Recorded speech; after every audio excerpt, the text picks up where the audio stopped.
All right, we're back to We Are What We Hated, and I believe this is episode 22. And, of course, always with us is Larry, the contractor guy.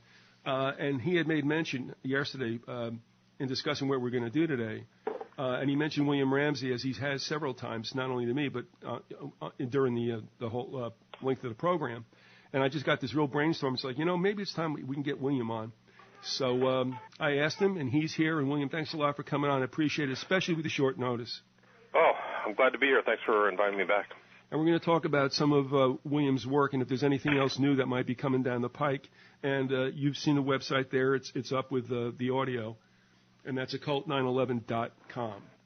So it was Larry's idea. And so, Larry, why don't you frame what we're going to do today, since this is obviously your baby and you wished for William to be here, and he's here.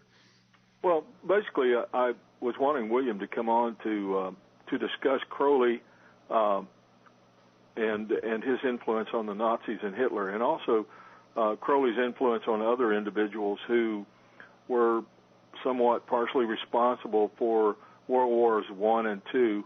And, of course, we could talk somewhat about Crowley's influence on the events of the 21st century and 9/11.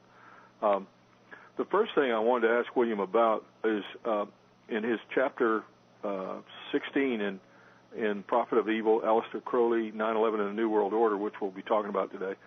In chapter 16, it starts off with a picture of Crowley and a quote from him where he said, "Before Hitler was, I am." He made that statement in Time magazine, December 15th, 1947. And I was wanting to ask, what do you think he meant by that? And I kind of have an idea what he meant, but I'd like to get your take on that, and maybe you can elaborate on it somewhat. Well, I think what he was trying to impart was that he was taking credit for kind of Hitler's actions, that he was kind of the ideologue, and Hitler was more of the actor of really what took place in the middle of the 20th century. So I think for him, he wanted to pervert that biblical quote and see himself as the kind of arbiter or the creator of that of the massive destruction or the influencer of the massive destruction of the World War II. Well, I think he definitely had a great deal of influence. In fact, another quote you have in the book that I wanted to talk to you about was, you say in page 194, he represented an evil influence upon other people. Many of his associates and followers affected world events. J.F.C. Fuller was one of two Englishmen invited to Germany for Adolf Hitler's 50th birthday in 1939. There are not vast degrees of separation between Crowley and Hitler. The connection reaches merely from Crowley to Fuller to Hitler. Both Hitler and Crowley emphasized, if not completely dedicated to, the primacy of the human will. The Triumph of the Will by Leni Riefenstahl emphasized his ideology. Crowley had his own approach to human will, his word in law, thelema, which is will in Greek. Could you comment somewhat on J.F.C. Fuller? I think you're pretty familiar with him. As I understand it, Fuller was an OTO member, or at least an occultist, and he was also a very high-ranking general in the British Army, and was a man who had a lot to do with tanks and the development of tanks. Well, J.F.C. Fuller had a connection with Hitler very early on with Crowley. Crowley had set up an award to be given out to somebody who wrote a book. It was a £1,000 reward. It was a sizable award, and J.F.C. Fuller wrote a book about Crowley called A Star in the West, and that started off kind of a relationship between the two. Eventually, there's a falling out that took place that's very typical in relationships Crowley had with his followers, but J.F.C. Fuller went on to write a variety of different books. He was very literate, much like Crowley. He formulated and learned from the events of World War I, where there was static warfare, and devised a strategy to use mechanized military tanks and et cetera to have a more mobile kind of attack structure during any other future warfare. And the English, being kind of a more seafaring nation, did not adopt these tactics, but they found a lot of adherents in the German High Command or the German War Command, and he also was kind of a pan-Nordic kind of, I guess you would say, kind of an occultist of that stripe, similar to Hitler, and he was one of only two two Englishmen invited by Hitler to attend Hitler's 50th birthday in, I think it was 1936. I'm just curious. I know he had an influence on the Germans as far as their tactics. Was he, or do you know that if he had any influence on or any relationship with Guderian? Not to my knowledge. I don't know. You know, he was kind of more of doing my research on Crowley. He was kind of like a side figure. I didn't really follow up a lot. I just thought it was pretty interesting that he had, there was a direct connection between him and Hitler. So yeah, I think, as far as his influence on the German High Command, I mean, I think that, according to my understanding, is that, I don't know Guderian in particular, but definitely the German military was definitely enamored of his writings. All right, let me ask you guys a question, or make a statement, and then I have a question. With the passage you read, was before Hitler was I am. Is that what that was? It was a statement that Crowley made. Right. I think in Time magazine, according to what William wrote. I'll let him address that. Well, let me ask you this: do you not think also that there was a slap at Jehovah in that one? Well, absolutely. Right. Absolutely. It's a direct reference from the statement that Jesus Christ made in front of the Jewish, during the time that Christ was in Jerusalem. So, he was definitely referencing that straight up. All right, and the name Jehovah, my understanding, is kind of I am what I am. That's what it means in Hebrew. Does it strike you, gentlemen, strangely, if you think about it? That was in Time magazine, correct, Larry? Yes. Can you imagine a supposedly real Christian country back then looking at the cover of Time? I'm wondering if there was any kind of backlash toward the magazine for being, so unchristian or whatever, let that happen. Or whether Crowley, and I guess you can tell us perhaps, William, did he ever get any fallout from that? Because this guy seems to be a little bit like Teflon.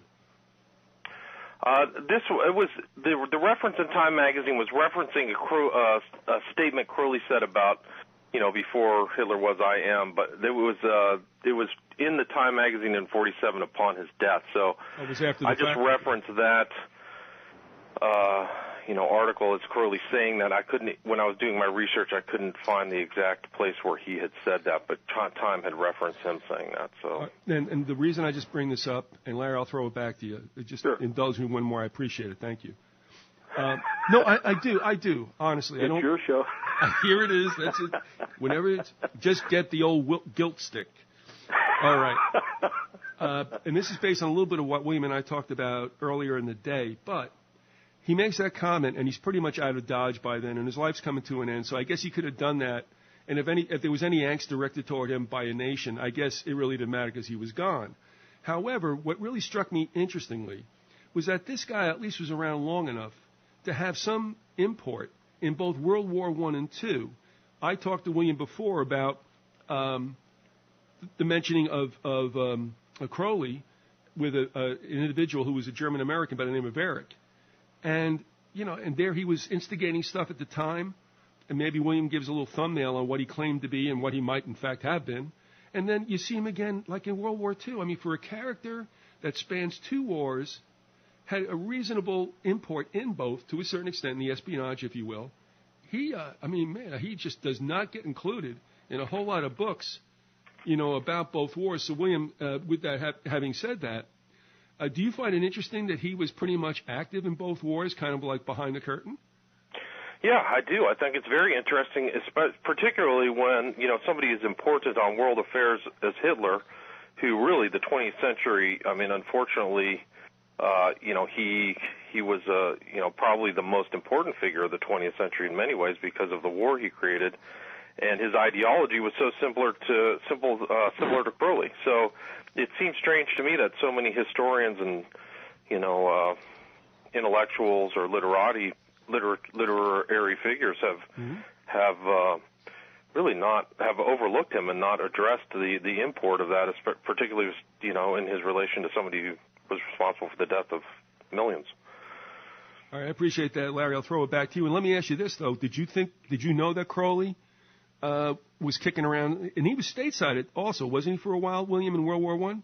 Right. So, he came right at the outbreak of World War I. He was in New York. He associated with, the literati. He was friends with a lot of, famous people at the time, or was at least in contact with them. And he left right around 1919 after the war and went back to England for a time and then ended up in Italy where he started his Abbey of Thelema. But, during the time that he was in New York, he was in Greenwich Village, so he was hanging around and associating with all of the, highlights of the people of that day who were, in the literary world, and that's what Crowley always aspired to be, is like a literary figure. Yeah, Bohemians, you would call them then, wouldn't you? Bohemians, yeah, that's absolutely. So there you go, Larry. I mean, if you've not even been able to get into the First World War involvement of Crowley, I mean, this character, he spans quite a few decades and is a real pivotal figure. Well, I think the Book of the Law, which Crowley supposedly wrote through automatic writing, Crowley attributed to, I believe the way it's pronounced is Aiwas. He attributed it to this being, and really when you get down to it, as William has said in his book here, in his own writings, by his own testimony, he repeatedly made contact with discarnate spirits, Aiwas, Alamantra, Abdul-Aziz, and Lam. He claimed personal authority from the secret chiefs, a hidden group of spiritual masters that shaped the destiny of mankind. The primary spirit he worshipped, Aiwas, provided him with the Book of the Law in 1904. Crowley referred to Aiwas as him, he, the ineffable one or Lord, and the entity as we now know, as evidenced by numerous references by Crowley's own hand, is the devil or Lucifer. I believe the Book of the Law was brought about to help Crowley influence what, in his book, Hitler, the Black Magician, Suster calls a demoniac movement. In other words, what Suster is saying is that Crowley was the primary human influence that helped bring about the First World War and eventually the Second World War, and the third will come, because these wars are planned by the powers of darkness and in the entity of Lucifer, the devil. Okay. I hope I've got that right. No, and I mean, just to follow on in your reference, I mean, Crowley himself states right here, this being called Aiwas, an intelligence discarnate, who wrote this Book of the Law, using my ears in hand, his mind certainly superior to my own in knowledge and power, for he has dominated me and taught me forever since. So, that's one of the reasons why I titled the book The Prophet of Evil, is that Crowley considered himself the prophet of the devil. And Crowley himself took responsibility for, creating or laying the groundwork for the ideologies that created World War I and World War II. Now, granted, how much of a responsibility that should be attributed to Crowley is, I guess, up to the listener or reader. But right, it's an opinion, really, but I believe it was tremendous influence. And that's why I believe your book is so important, that people begin to understand the real motivations, the real reasons behind the First and Second World War. And I believe that you're entirely correct in that he influenced, in effect, the events of September 11th, 2001. Yeah, and that was really the primary impetus of my research, or why I was researching Crowley. But then I recognized that his ideologies and his ideas were not just an influence upon 9/11, but a lot of the 20th century and Hitler. So, and you could have taken Crowley and Hitler and put them in two places where there would never have any bleed over, but the similarities in their ideology shows how important they are. And there clearly has been some type of, cross-fertilization between them through GFC Fuller and others and other OTO members. And Hitler, in his early years, he was enamored of the theater, and he loved this one play called Parsifal, which I know for a fact was written by an OTO member, so it had all this kind of like German... the Holy Grail. Yeah, the Grail and all this other stuff. Grail, blood, and so forth. Yeah, and then there's his attention, his attraction to Dietrich Eckhart, who he quotes in his Mein Kampf as like the most influential person, and Dietrich Eckhart was a master of the temple, much like Crowley was. I mean, right.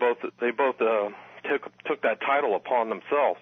Crowley went a little bit farther and called himself a magus and one of the 7 most important people in human history. He really loved to put titles, grandiose titles. Yeah, right. Yeah, but So my point is that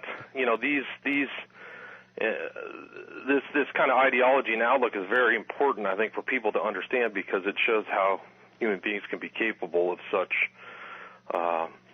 violence and evil, really, unleash warfare and destruction. Can I ask a question about Crowley? What you just mentioned, and this is a jump ball for both of you.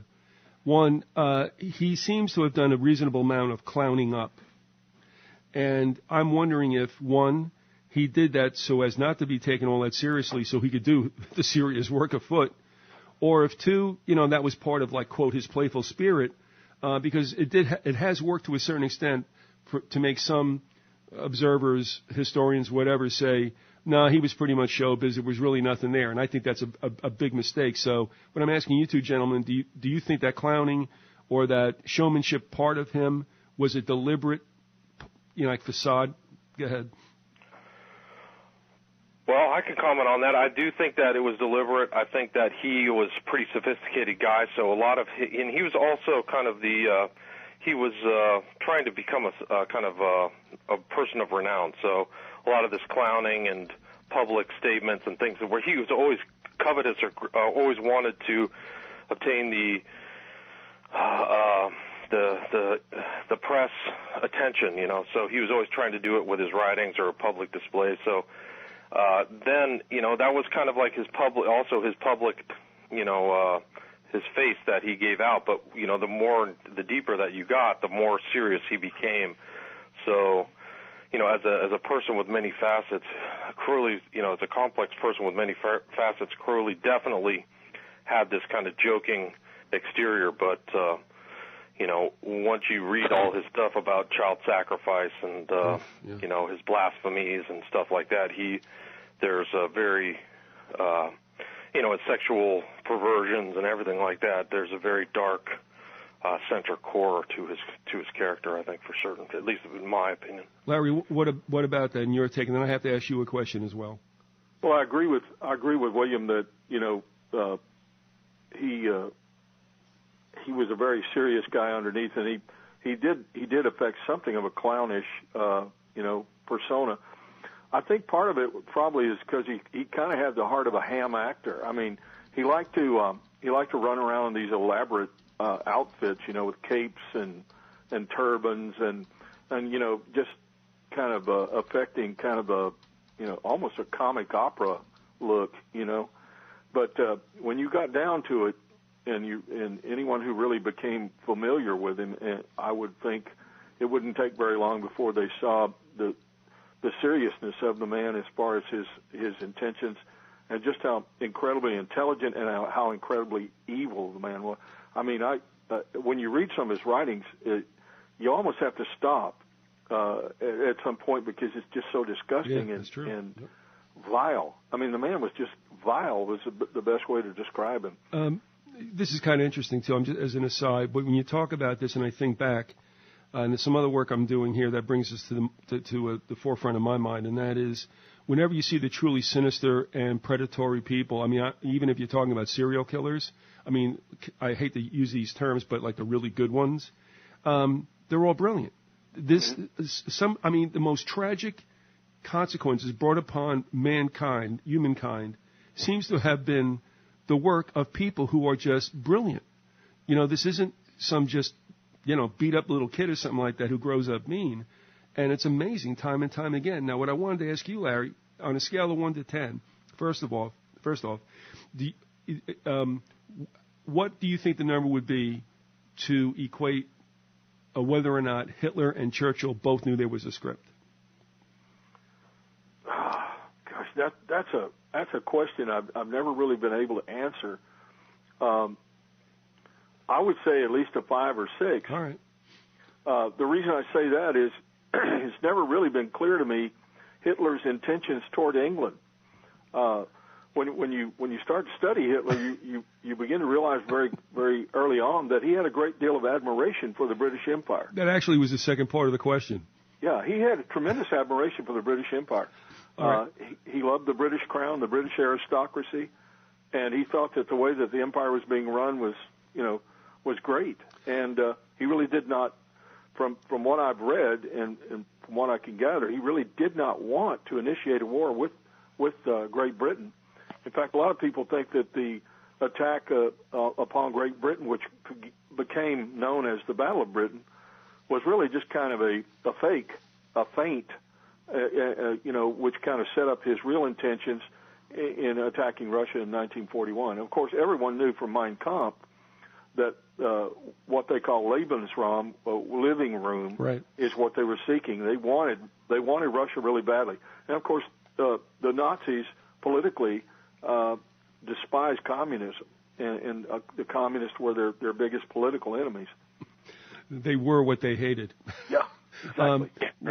Now, William, if you can add into this, and if Larry, you know as well, and this is another question I would like to ask of you. William, is there any, and Larry too, have any of you come across anything that indicates that Crowley moved between England and Germany during the war? Oh, yeah, he definitely did. Okay. I mean, I don't know, now, during the war, that I don't know for sure, but I know that he spent a great deal of time in Germany. In fact, from Suster's book, I can read a little bit to you about the First World War. And for Crowley, a sincere and intelligent man had, despite these qualities, become convinced that he was in truth the beast 666, prophesied in the book of Revelation in the Bible and hailed in the book of the law, who would bring an end to the Christian age. He welcomed the First World War not only as a vehicle for the destruction of the old eon, a baptism of blood, but also as the messenger of the freedom which he believed would dawn upon the people of the world. The war did not have this latter effect. The people of the world were much too badly frightened to cope with freedom. Crowley thereupon adopted the view that yet another and more destructive world war was inevitable and would soon come. After the war, Crowley returned to England, found the climate inhospitable, and set sail for Sicily, where in Cefalù he founded the Abbey of Thelema, or Will. And it goes on to talk about his Crowley had visited the Third Reich on a number of occasions, but was under no illusions as to its nature. He believed correctly that Hitler was a magician bent upon changing the nature of civilization and of man. He was probably in error, though, when he stated that Hitler had read the Book of the Law and followed many of his precepts quite consciously. The truth is more likely to be that Hitler unconsciously expressed the more disturbing of his doctrines, for both Crowley and Hitler drew their inspiration from the demonic. We have seen how Crowley became convinced that another world war was imminent, and a pamphlet which he wrote in the 1930s is certainly of interest. And that pamphlet, I believe, was Equinox of the Gods. And William references that in his book, where he talks about how Crowley did some publicity stunts to talk about the Equinox of the Gods. And it says, Crowley never abandoned his need to engage in strange publicity stunts. In the Daily Express of December 23, 1937, portions of a prophetic book of Aleister Crowley's were read at Cleopatra's Needle at 6:22 a.m. as the sun entered Capricorn by an Englishman, a Jew, an African, and a Malayan. There was a short speech by Crowley as priest to the princes. With his disciple Gerald York by his side, he proclaimed, "Do what thou wilt shall be the whole of the law to all the races of the world." He also proclaimed again the law of Thelema. He then gave each individual present a copy of the Equinox of the Gods. Publicly, he stated that he had published 3 times and that each time war broke out 9 months later, that the might of his magic would burst out and cause a catastrophe to human civilization. He said that if everybody would do what he told them, the catastrophe could be averted. And that was referenced in the Daily Express of December 23rd, 1937. What I'm wondering about is whether or not Crowley's moving about was an indication that there was a script. You know, what was it? Hess that flew over unannounced, more or less? Mm-hmm. And they slammed his butt in jail. It strikes me interesting if he was really trying to be an honest peace broker, and yet Crowley could move around, and that's you know, kind of all where I'm going at is if he was able to do that, then that tells me a little bit of something about whether or not both higher-ups knew where this whole thing was going. One other question, too, by the way. Do either of you know or infer exactly who, not what, but who gave the Nazis the what we would have called before the Roman salute? You know, I think Suster references that, but I can't remember exactly. But I think the reason for the Roman salute, you know, the what do they call it, the Caesar salute or whatever, is that Hitler really believed himself to be, the new Roman emperor.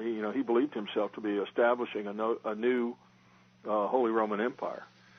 Okay. And the same with Mussolini. I think first started that salute. William, you have any guesses? Do you know? No, I don't know. All right, I'm just going to throw this out. There is I don't know if this is a true thing or whether it's turned to urban legend. There are some, whoever some are, that attribute it to good old Dietrich. Interesting. Yeah, and then the story goes further that Dietrich gave Hitler that, and that in turn Crowley gave Winnie the B sign. They both right, and that peace sign has dual meanings. I mean, the peace sign also represents 23, and 2/3 of 1 is 666. So people say that as peace, but you'll see some occultists lay that, 3 fingers down, 2 fingers up sign all over the place. Right, and that was supposed to be. So there's an esoteric and exoteric, esoteric, dual meaning there, one for the public and one for the insiders. Which in a way makes me tend to believe somewhat that there was some kind of reality to that, even though we're not supposed to talk about the occult side of anything, especially the war. But that would make sense to me in a certain vein. So, here again, the man behind the scenes. And does anybody know? I mean, again, did Dietrich Eckhart have any kind of quote relationship with Crowley?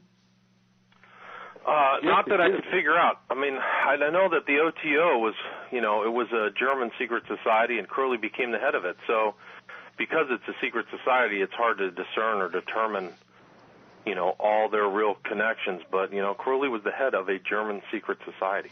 Larry, what do you think? I think Suster talks about that. I know that he was influenced by Crowley. I don't know if he had a personal relationship with him, but he definitely was influenced by Crowley, according to Suster. And I think Suster would know, since Suster himself was a member of the OTO. He's dead now, but he was greatly influenced by Crowley himself. And all through his book, Hitler the Black Magician, each chapter he references a passage from the Book of the Law. He's very familiar with that, and I think, from what I gathered in the book, Suster sees himself as a white magician. I think it's all the same stuff, but he believes in that he's doing good with his magic. He considers himself, or considered himself, a magician.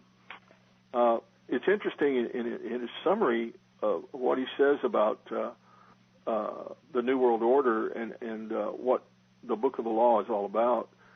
And it says that nearly 2,000 years of Christian civilization, which ultimately led to the domination of the world by the values of the West, have come to an end.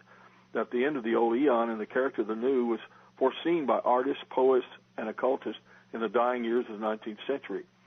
That a remarkable insight into ensuing events was written in the form of a prose poem called the Book of the Law, which announced the new eon. That the 20th century has been a swift and unprecedented transformation in the conditions of life on our planet, including 2 world wars, the collapse of all European empires, and the destruction or inversion of previous values. That some kind of force, hitherto unsuspected by science, whether physical or psychological and moving in the depths of our collective unconscious, has impelled the destruction in poetic fashion. We have personified it as Horus, the Egyptian god of war, or else referred to it as an eruption of the demonic. that certain individuals who practiced the neglected and despised arts of magic and mysticism, which involve the comprehension of forces like the one referred to, invoke this current to further their own ends, whether the attainment of the enlightenment and truth or the achievement of political power. That one of these individuals was Adolf Hitler, whom we may call the greatest black magician of the century, whose beliefs were a warped amalgam of the occult irrationalities which Western civilization had for so long suppressed. That both Hitler's success and Hitler's failure were due to the application of the magical world outlook he'd acquired. That the manner of his application was confined within the limitations of a completely contemptible personality, and that in consequence, the Third Reich was a negation of the human spirit and a blasphemous parody of everything affirmed in the true principles of magic. Well, I don't agree with that, but Hitler's personality complemented both the frustrated hatred of the people, whom the First World War prepared for this adventure, and the nature of the demonic force which he believed himself to control, and which instead came to control him, its demon of nightmare, vengeance, and destruction which it flung aside. That this process of destruction, accompanied by repeated eruptions of the demonic in the minds of groups and individuals, is continuing and will continue until the old order has been irrevocably obliterated and we can do nothing whatever that will halt this process. Sorry that was so wordy, but I kind of needed to get that out because that's really the synopsis of the book, Hitler, Black Magician. And as far as Dietrich Eckart, it's very clear that Eckart was a serious occultist and a black magician himself. He was the guy who groomed Hitler. In fact, Eckart said himself that was his role, that was his job, I guess, assigned to him by Satan. Yeah, well, he said, Eckart, when he lay dying, he said this is December 1923, he says, "Follow Hitler, he will dance, but it is I who've called the tune. I've initiated him into the secret doctrine," that references Blavatsky, "opened his centers of vision and given him the means to communicate with the powers. Do not mourn for me, I shall have influenced history more than any other German." Yeah, so he stated that on, and that's referenced in the Encyclopedia of Occultism. Right. And Hitler dedicated Mein Kampf to Dietrich Eckart. Yeah, and he said, this is what he said at the end of Mein Kampf. He said, Hitler wrote, "I should like to mention the name of a man who devoted his life to reawakening his and our people through his writing and his ideas, and finally through positive action. I mean Dietrich Eckart." All right, let me call time out for a second. We're at the bottom of the hour, and we've made references, Larry's made references throughout this particular series about William's book. Again, we said, as you can see, along with the audio, that the website is occult911.com. He's authored the book about which we've spoken much, about Aleister Crowley, but he's also turned out to be a producer now with the DVD, Occult Hollywood. So why don't you just break down what's going on, William, and also I got a feeling that you're probably up to something else if you can give us a little peek into that. Yeah, I just, I put together a couple DVDs. One is kind of has a visual study of Aleister Crowley, and that's you can actually watch them on Amazon Video on Demand, and also Occult Hollywood. So once I recognized that these numbers were important and they trace back to occultism, Satanism, and I saw them in all these films, I kind of put this stuff together and compiled it for at least as a reference for people to take a look at and see how often they are used in public cultural references. And then I am working on a couple things. One is kind of the occult background of Obama that I've been trying to get done. And I think people find that, that's the real relationship between Obama and all these guys, is they have an occult connection. I mean, he's laid out some very serious statements that tie him to Skull and Bones, that tie him to Satanism. He uses the number 72 a lot, and he gave some very interesting public statements. I think in Berlin under the when he made that trip over there. Yeah, and then he when on his victory. And I think I restated this in one of our old discussions, but on his victory night, he recreated the temple now I can't even remember. But essentially, the temple that is referenced in Revelations is the place where Satan's seat was, and So and Hitler kind of did the same thing. He wanted to have that emulated in Nuremberg. But are you referring to Brandenburg? I'm sorry? Are you referring to Brandenburg? No, okay. I'm referring to the. Talking about Egypt. No, it's the. Oh gosh. The reason I say it because he wound up getting a photo op at that famous place. I believe it's in Brandenburg. I don't know where there is an obelisk inside a circle, a rotary, an auto rotary. Oh yeah. I remember that. I don't know what city or place that was, but I remember seeing that photo. But I mean, he hit a couple of places in the Holy Roman Empire when he went over there, which I thought was a very interesting trip. But I'm sorry, William. Please continue. Well, I was just saying, Obama recreated the Temple at Pergamum. That's in Berlin, and that was what he recreated, a direct semblance of it for his final victory speech. So, that's referenced. That's the great high holy seat of paganism, and supposedly the throne of the devil. Correct? Correct. That's correct. Right. So, you can see the pictures of him, and he makes all these references. He makes occult references just like Bush Jr. did, and then. I'm working on another, couple. I got all kinds of stuff that if I had more time, I'd put it out there, but I unfortunately don't. I actually have an assignment for you, Larry, so we'll have to talk offline here. Okay. Hopefully I can pull it off. Oh, I think you can. Oh, sure. Do you want to issue that on air or off air? Off, definitely. Okay. Oh, that's not good. All right. Now, I'm going to throw a question out to you, William, and then Larry, please respond, and then I'm out of here again. Sure. We talk about this and the relationship between Germany and Britain, and I mean, they're first cousins. It's like, what's the problem with you guys? And then, so here's what I'm going to ask you. What do you think the probability is that these were somewhat orchestrated wars, but that the real purpose perhaps for them was everything and everyone that got caught in between this, that got mashed during both wars? When you think about all that took place because of World War I, which was pretty much Quigley would say it was pretty much a land grab by certain powers in Europe to include Italy. And then you think about World War II. I mean, was it about whacking the Jews? Was it about smacking France around? You know what I mean? So think about both wars and all that happened. Not necessarily collateral damage, but direct damage.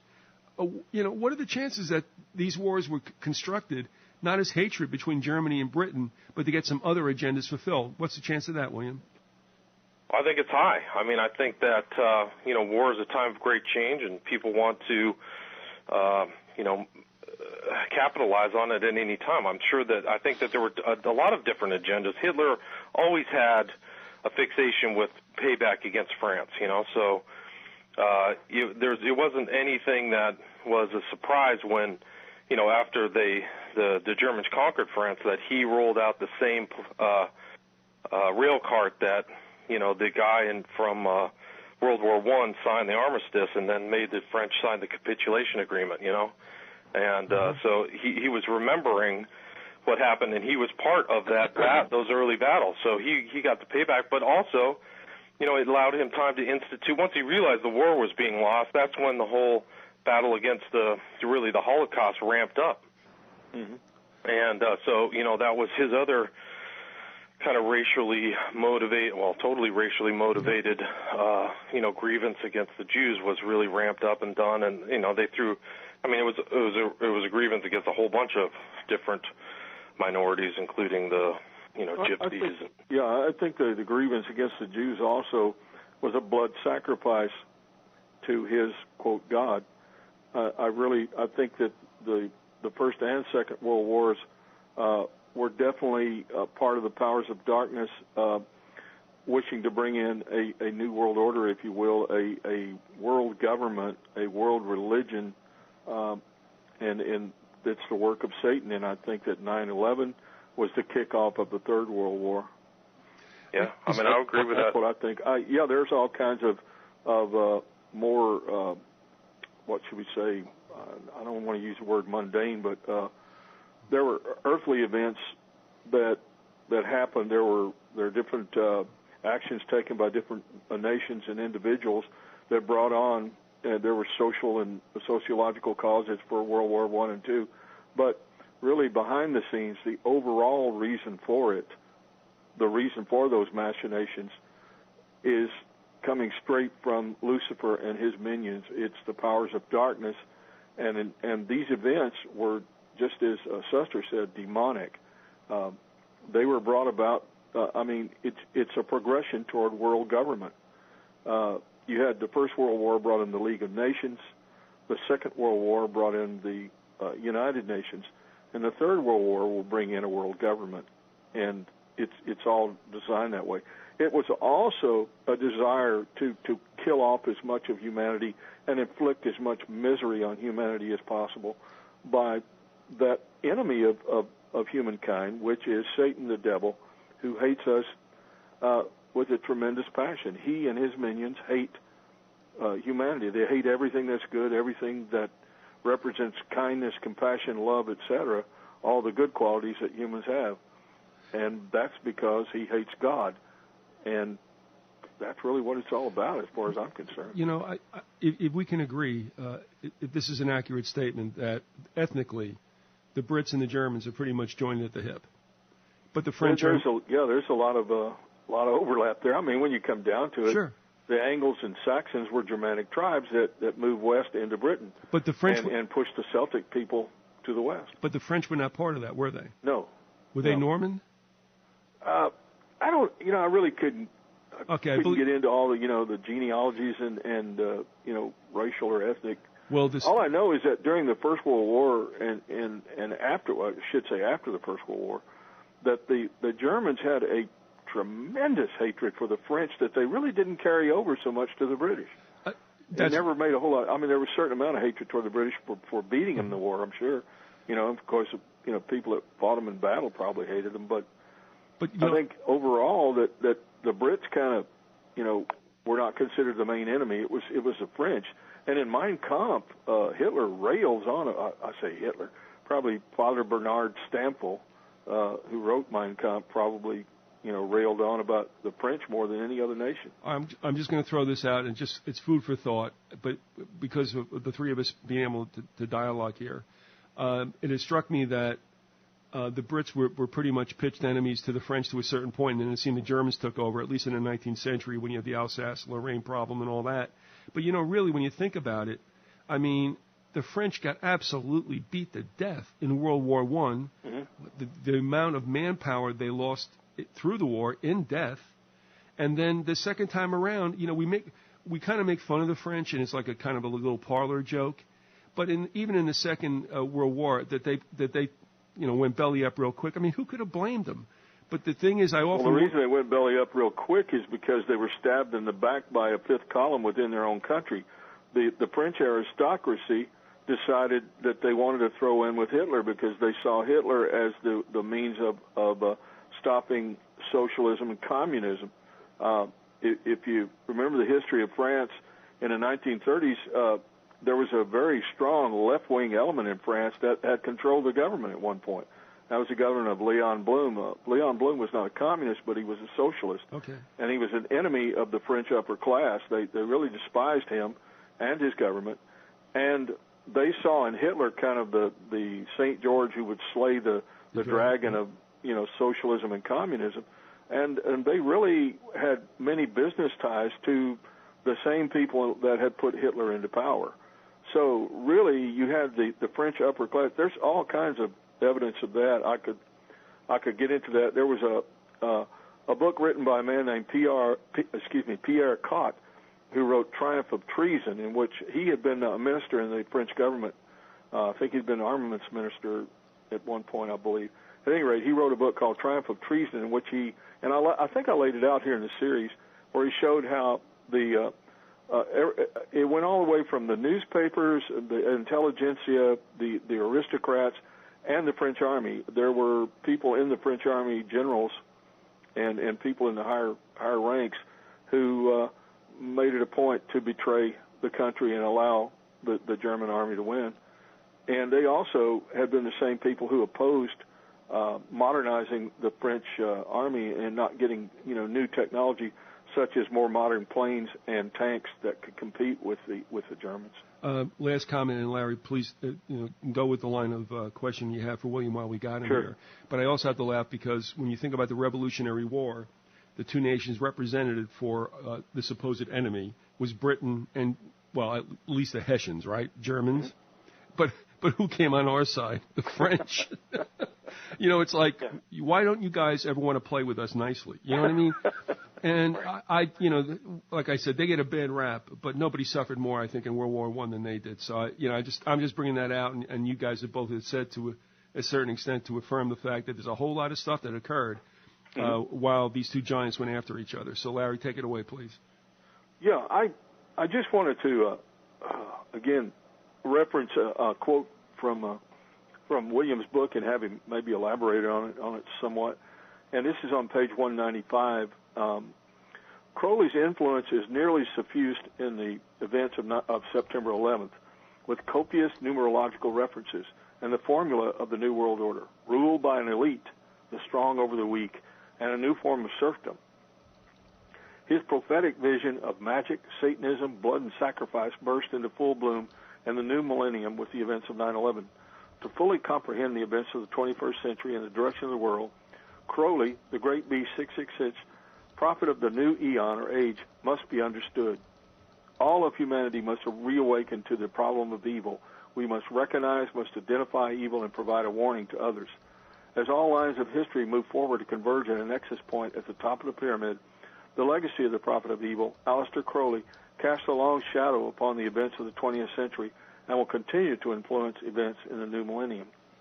I was wondering, William, if you could elaborate that on somewhat and where you see things going. I mean, your personal worldview. Do you? And I'd like to ask you specifically: do you see a third world war occurring? Yeah, I mean, I would say that we're in a new next generation third world war right now, and we have been since 9/11. I think that we've seen so many governments destabilized and overthrown.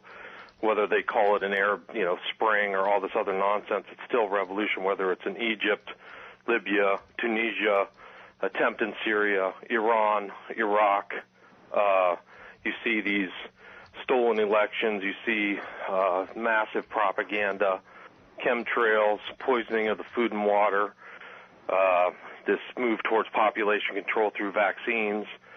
Just incredible lies on the media and distortions, and it's kind of it has to be seen, or to me it's seen as a war against humanity. So I definitely think we're in it. I think that it'll probably continue to flare up until the real fundamental problem is addressed, and that is that these people are really trying to reformulate the whole world and do it based upon evil designs, largely formulated by, well, essentially the devil, but also his servants on the earth, people like Aleister Crowley and Adolf Hitler, and there are people who admire them, namely in our country, it would be George Bush Sr., David Rockefeller, and George Bush Jr. Larry, with kind of a German twist to this as well, if I think we've talked about the fact that the only other pope that took the name of Benedict was the one that presided over World War I in the Spanish flu. And now we have Ratzinger, who has nothing really to do with that order, taking that name on. And as what and William just happens to have been a soldier in the Third Reich during World War II and a member of the Hitler Youth. And then his predecessor, too, had a little bit to do with I.G. Farben, right? Yeah. But, I mean, again, if we're looking at this Third World War, William has just mentioned it. I mean, it seems to me that there, and if we agree that there's always an agenda other than two belligerents going at each other, that there's going to be a lot, unfortunately, that would happen through a Third World War. It would be the depopulation that the elites love. Yes. And then later, they always have. They always have. Yeah, and then, well, and I'm only going to say this. In the United States, the Spanish flu went through the country, but it was heavily believed that it was the soldiers who were vaccinated that brought that back with them. And there's a story you can read online about, what is her name? Oh, what am I doing this? Called The Poison Needle. All right, I'm not even going to try to do the name right now. Which talks about a woman who ministered to sick people in their neighborhood. She, her father, and mother, they weren't vaccinated, and they actually could minister to the sick and they never got sick themselves. So anyway, that's another aside. But my point is, it's nice to have a killer loose on a population after the war because it picks off the weak, whoever's left over, if you know what I'm saying. Right. Eugenics. And you don't want to do it before because in a social biological sense, it's always been stated that human beings are crazy because they send they send the strong off to war to die, but the weak, vis-a-vis 4F, let's say, stay behind. So in this case, it would be that, and plus if you introduce a la Spanish flu 1918, 1919, whatever, after the fact, to me, that's like letting, the maggots eat the dead flesh after the wound has been opened. So I think we're looking at something like that. And I don't think that we're going to see contagion before we're going to see a global conflagration. Well, look at Gulf War syndrome. Where did that come from? Wow. I think it came out of a laboratory somewhere, and we don't have time to even get into that. But I think that that had the same. It was definitely a part of the biowarfare eugenics program of the United States government. And all governments right now. I mean, this is here to stay with us. And as William referenced too, even today I look outside and on the weekends, and they've been doing this a little bit more. The chemtrails get heavier, and it's like, okay, look, I don't feel them, I don't know. I just don't like the fact that that's happening, and it can't be good no matter what it's for. But that's the way things are in this particular time of the globe's history, and will certainly continue to be that way. So again, thanks for bringing that into the conversation, William. And I just wanted to throw that out. And again, Larry, take it away with wherever you want to go while we got William. Well, really, I think I pretty well exhausted most of my questions, but I was wondering basically what William thinks about this concept that Crowley was definitely a prophet. We were talking about his going and pulling the publicity stunts. What I never figured out was what really the purpose of that was. I mean, just I guess maybe to get more people to listen to him, but I really wasn't sure, why he went around doing the prophecies that he did. I know that in Suster's book he talks again about this deal with the equinox of the gods, and here it says, the Master Therian Crowley has undertaken the work of Omegas to establish the word of his law on the whole of mankind. He will succeed, and as long as the book of the law was in manuscript, it could only affect a small group amongst whom it was circulated. It had to be put into action by publishing it.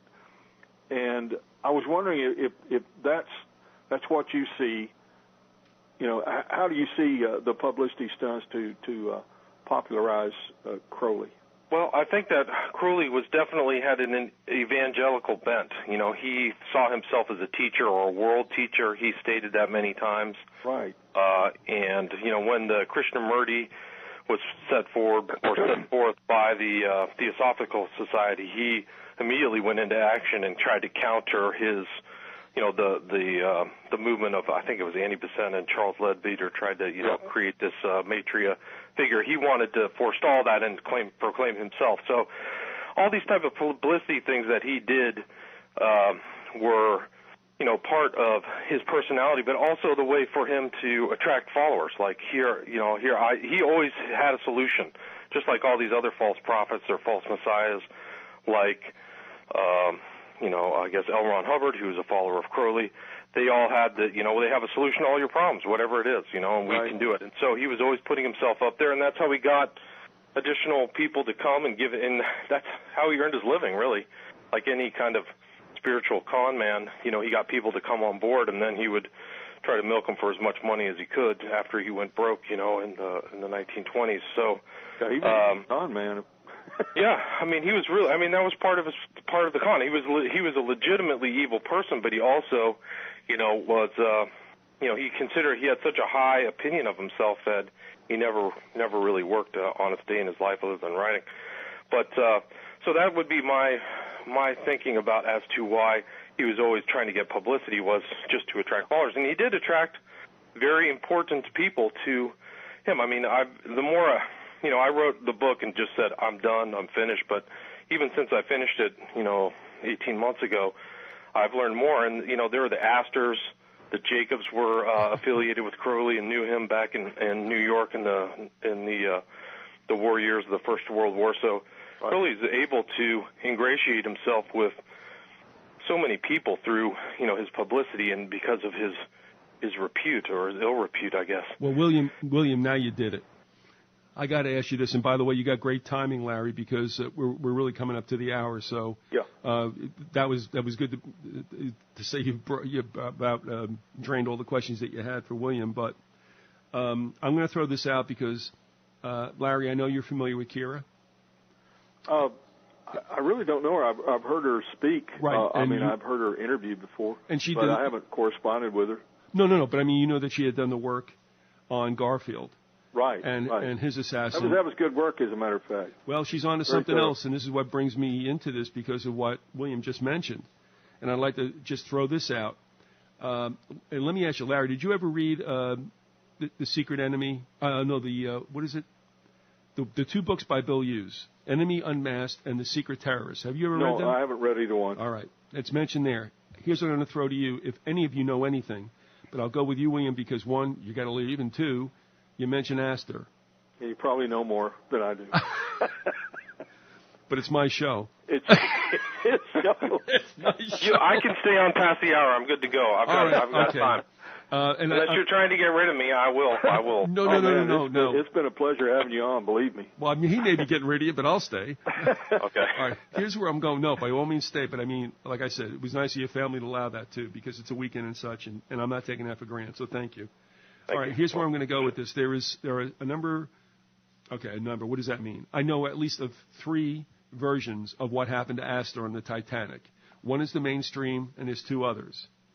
It is very curious that he died on that ship when supposedly 2 others who were magnates, I think one of them might have been Vanderbilt, I'm not sure, all had booked but then said, you know what, we're not going to leave, and they went back, and they didn't sail. We all know what happened to the Titanic. Does anybody have any kind of indications that Titanic sinking stunk to high heaven and whether Aleister was a principal for it? I have no idea. All right. I do not know. Okay. It would be interesting, though. I mean, I know that there are plane flights and things like that. I think there was plane 553? It was sometime during, after Kennedy got killed. It was a fixed plane flight, and people tried to get other people to get on that flight because they knew it was going down. You ever heard that one? So maybe the Titanic was like that. I'll have to send you that information, but there was it's the one where Everett Howard Hunt's wife died in that plane crash. Right. Oh yeah. Yes. Yeah. That was a fixed plane crash. She was meant to die, and they tried to get other people on there. All these other, and there's a African American guy who's very famous. I forgot. He's always doing fasts and stuff like that. But somebody tried to get him on that flight. Dick Gregory. Dick Gregory. Yeah, they tried to get Dick Gregory on that flight. Yeah. So they were going to try to kill a whole bunch of people all at once on that one. Well, some thoughts are that there's certain parties that wanted Aleister's fortune, and that his wife was on that boat as well, but she did not die. As the story goes, the women and the children went first, but the other story is that there was plenty of room for other males as well. Who knows what that was about? Supposedly also that they shot the wrong flares in the air, if you can believe that. If you're in duress at night, you're supposed to shoot up red flares to see if you can, at least get some trawler or whatever's out there to help you. They shot white ones, which meant, hey, we're having a party. Well, somebody was, perhaps. They were having one, all right. Yeah, that's what I mean. It's like it's kind of an interesting aside, but when I was in law school, the first book that this guy William Kovacic, who is my professor, who went on, he was at least under the Bush administration, the head of the FCC. But the first book that he gave us wasn't a law book. It was A Night to Remember about the Titanic, because he tried to analogize how many mistakes that were made through pride and oversight and, this can't happen. He tried to analogize that to court cases because what can go wrong can go wrong. So it was kind of interesting that, he made us read that. It wasn't something counterintuitive. It was something kind of counterintuitive or unexpected. But for us on the level that we do things, I mean, I'd have to say, just thinking about how he approached it, that would necessarily mean that they really were mistakes. And I think kind of like where we're at, because if you're going to deal with conspiratorial incidences or whatever you want to call it, or history, you take a look at everything and you got to look at it askew, because you never trust anything anymore that comes out of mainstream. So I'm wondering, I mean, if he actually thought they were mistakes, and I'm wondering, like, were they really mistakes? And as I think I had written to Robert K. Dent not long ago, what I find interesting, and this may be brewing for us as well, and again, why I think that sometimes wars, or all wars, are scripted. What in the world was in Napoleon's mind when he brought the Grand Army to try to go ahead and kick some Russian butt at what time of the year? And then Hitler, what, we're going to start... Same mistake, yeah. Yeah, we're going to go to Russia's doorstep in the fall and see if we can just get rid of them. You know, I'm glad you brought that up, Viz, because Suster addressed that. He said that it's not as simple as that, you know, Hitler just became arrogant. What he was saying was that Hitler had been given some really bad information from some of the occultists that worked for Himmler, and that he bought into these ideas.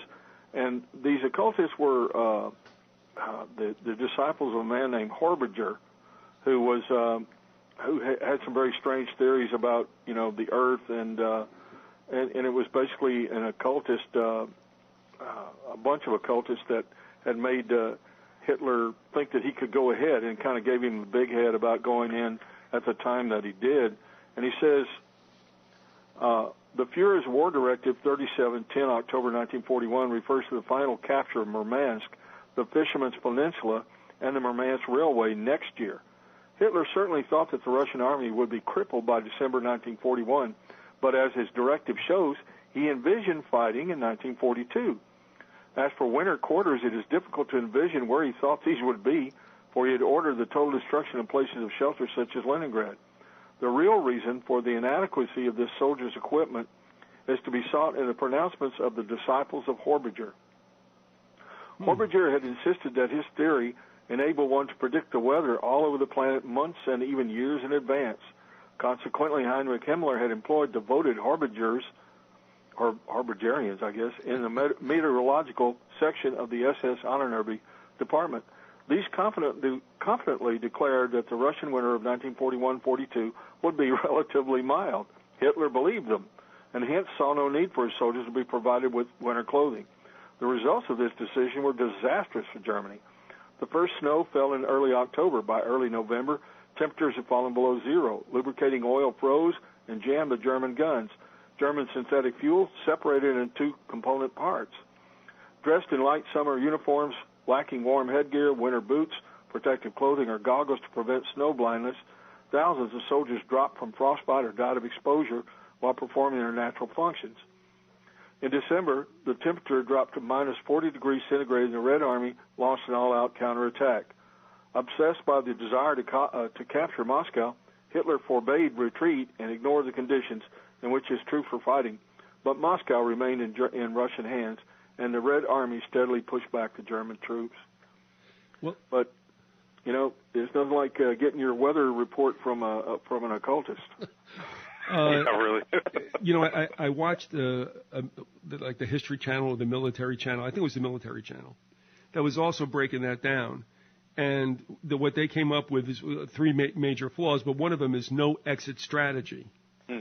And I dwell on that because my thought was, if it was a rigged deal, it was time for the Reich to go down the tubes. And so they sent him off with everything that could possibly go wrong.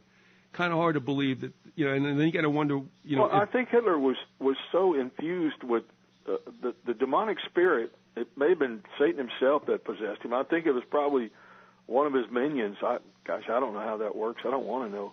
But I think he was so infused with this, you know, belief that he was going to do these great things. He was going to conquer Russia, and he was going to be the great hero. And he really didn't care how many people died. I mean, it didn't matter at all to him how many people died. That was fine with him. In fact, I think part of his strategy, according to Bob Rosio, was that he get these soldiers killed. This was part of a blood sacrifice to his god, Satan. And I think the more people that were killed on both sides, the better he liked it. Let me just ask you, William, are you familiar with Rosio's books at all? Rosio. No. All right. The reason I bring it up is that Bob Rosio is a Christian, and he published a series of books. I think Huntington House was his main publisher. But as life is weird and everything else, I mean, in 1987, my wife and I moved out to Pittsburgh for some strange reason, and we wound up going to his church. And I didn't know who he was beforehand. I mean, he was just a pastor, and we went to church. And then later on, I find out what kind of historian he was. And after we moved back to Jersey, he sent me a whole bunch of books. And it was then in 1994 when I read, I think it was, does this sound right, Larry? Hitler in the New Age or something like that? Or I think that's correct, yeah. The title is similar to that, but not exactly. And what hit me, I mean, what a cement head I am, it was only then in 1994, 13 years after accepting Christ as Savior, and not ever even getting into the conspiracy game until 2000, 2001, I never put it together that Satan is alive and kicking and was manifest in that war. I think a lot of Christians are today, as I was then, thinking hey, when's Satan come around? We never realize the spiritual, the occult nature of wars, and that he is most pleased when people are spilling each other's blood. So, exactly. This may be something you haven't even thought about because it was a slam dunk for you guys, but I'll throw it to you first, William. I mean, I was slow to realize that the machinations of the world are embraced fully by Satan, and these wars don't happen because two people can't really get along too well.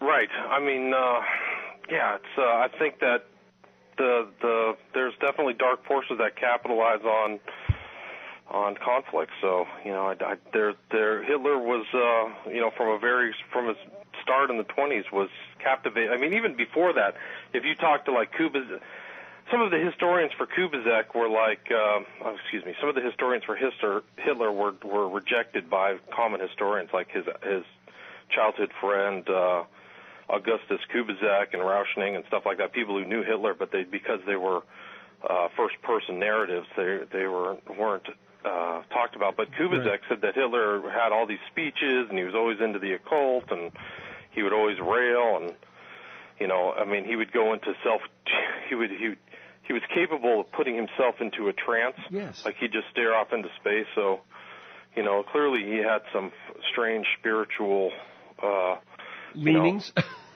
From very early. Suster says that Hitler demonstrated many of the traits of a black magician, and just what you were talking about, the ability to go into a trance, the ability to control his breathing, and right. And numerous people have talked about the quality of his eyes, that his eyes, when he stared at people, that he had a hypnotic effect, and that this has a great deal to do with his charisma. And I mean, if you look at Hitler, on a film, he's pretty much a mundane, ordinary Joe. I mean, in fact, he's kind of on the ugly side. I was just saying, can we use Doofy? Kind of, somebody you probably wouldn't pay any attention to at all. But, he's able to go to these rallies, and all these people are just knocked out by him. It's not like he had movie star looks or something, or he a tremendous physique, athletic physique. He was just really, pretty much a dork. Well, let's remember also he was a world-class farter, wasn't he? That's what they said. Yeah. I know, I think so. Yeah, I think he had some problems. But I mean, in that area. But what William said, and we just heard, and as you just expanded upon as well, that was what Rosio had in the book that shocked me. And then I never even heard about all the Buddhist monks they found dead in the bunker. Oh yeah, that was the whole Aryan. They had gone back to Tibet to find the roots of the the Aryan race, and their beliefs that the Aryans escaped the Great Flood, and they went to Tibet because it was the highest place in the world, and that their ancestry of the original Aryans had left remnants there in Tibet. All right, now how do you spell Rosio? Is it R-O-C-I-O? R-O-S-I-O. Oh, okay. And as I said, I mean, I didn't realize, quote, who he was, because that kind of information is never going to be embraced, on the mainstream in Barnes & Noble. Right. But after I left, he started shipping me the books, and I'm reading them, and that's when I'm freaking out, going, I never, ever put it together. And that's why now what I'm trying to at least share with believers and non-believers, this NWO thing is Satan's tattoo. I mean, that's what we're dealing with, folks. Right. And the fact that if you want to go fist fight with it, you're going to get destroyed. But there's a way out of this, and we've all shared that. But if you think you're going to go in there and kick it in the shins and win, no, not at all. Not at all. Yeah, here's an interesting thing this is from Rauschning, his book. I don't know if you guys went over this when you're talking about it. Or Rauschning says we've that talked Hitler. about Rauschning several times. I've quoted him on the show. Go ahead. Did you do the there over in the corner he's there thing where Hitler's like lips were white? I think I talked about it, but I don't know if I quoted it or not. But I'll be glad to hear it again. Oh, sure. Well, Rauschning says that here he says Hitler was standing up in his room, swaying and looking all around as if he were lost. It is he groaned. He's come for me. His lips were white. He was sweating profusely. Suddenly he uttered a string of meaningless figures, then words and scraps of sentences. I bet those are probably magical terms that Rauschning didn't know about. He's probably speaking in some kind of Crowley gobbledygook. But he says, then Rauschning says, it was terrifying. He used strange expressions strung together in bizarre disorder. Then he relapsed again into silence, but his lips still continued to move. He was then given a friction or something to drink. Suddenly he screamed, there, over in the corner. He is there. Now, it's interesting that he says over in the corner is there because when Crowley was dictated the book of the law to him, he said that the voice emanated from the corner of his temple. So it seems like, these evil spirits are like, they like that little part of the room or something. But, yeah, Hitler was, he was demon possessed. There's some reason that they can manifest themselves through a corner. I'm not sure exactly what that is.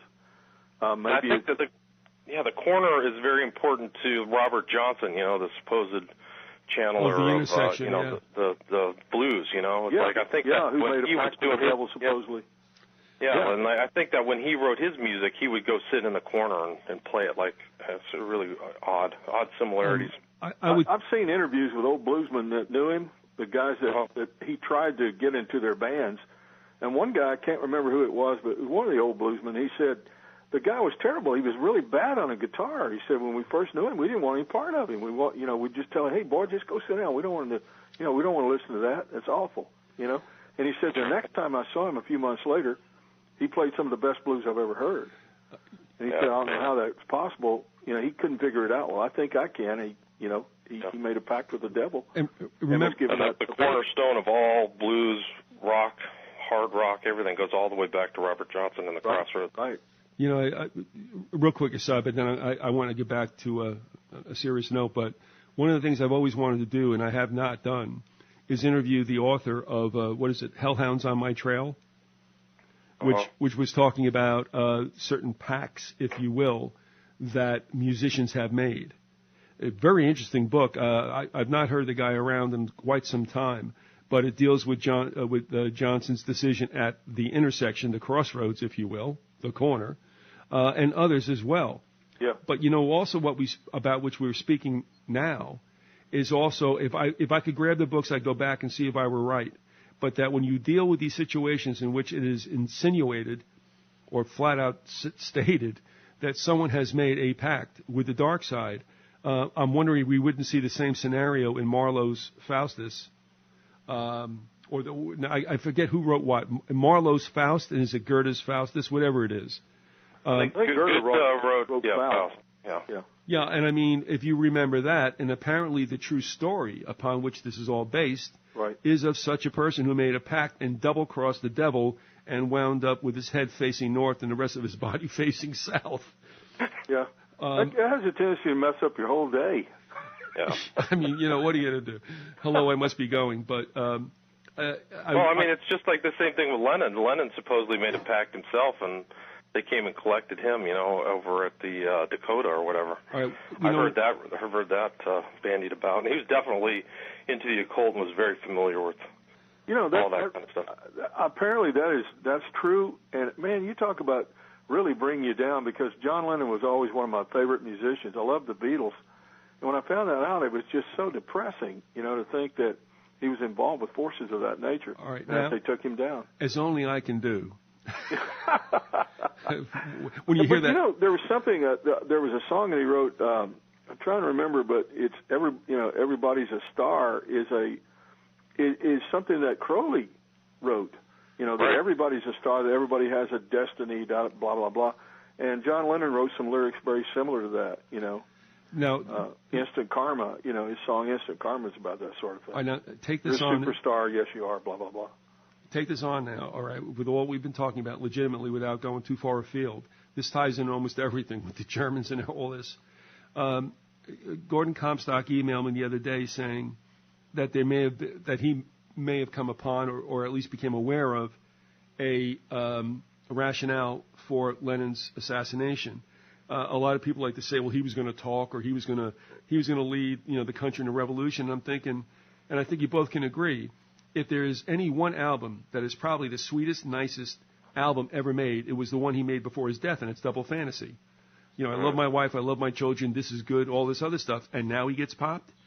But I think Gordon, what he had said was that he was going to talk about the influence that, now we've talked about Theodore Adorno, this is like the story that won't die, but Gordon had said supposedly it was Tavistock, which then again you could say, okay, Adorno might have been in there also. It's much too late for Bernays, that's for sure.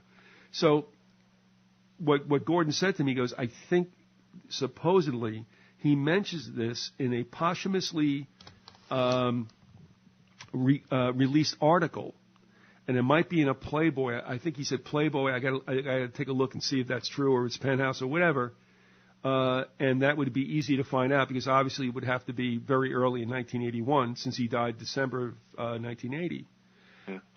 If that is true, then that would make some sense. Now, everybody wants to attribute the Beatles' change and meteorical success, if you will, with somebody getting involved in their music. Randy Morgans was very adamant about this, and not wanting to waste his pearls of knowledge about music on me. He just said, they did things that were even like mistakes, and it worked. And I mean, I'll take that. My father said that. My father was very accomplished on a guitar, a very good musician. He had been a semi-pro musician, but at any rate, my dad said, when I'm listening to these Beatles, I turned him on to some of that music many years ago. He said, I really don't like this, son. He said, because when I start listening to this, they do things that are really strange. That's all. He just left it at that. He said, they do things that are really strange. And this ties in again, Theodore Adorno, who is, you read his stuff, and I mean, it's really thick. I mean, he was a brilliant individual, a sociologist first, but also an accomplished musician. And that's why John Coleman in the conspiracy, the Committee of 300, whatever it is, the conspiracy's hierarchy, says that the Beatles were there at Tavistock, and so was Adorno, and that's how it went down. Now, two people, one that's an author, say that's not the case whatsoever.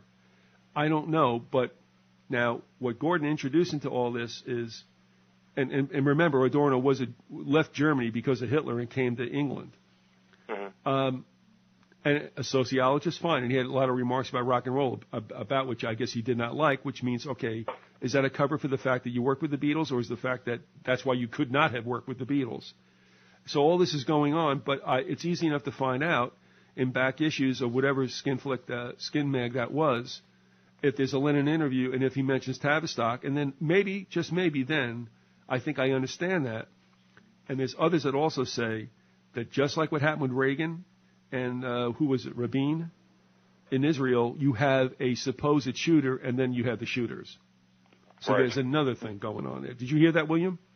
Oh, yeah. I mean, my understanding is that Chapman was mind-controlled. One of the followers of Crowley actually goes from Crowley to York to Kenneth Anger. Kenneth Anger said that Chapman was mind-controlled. He also said that so was Manson, but...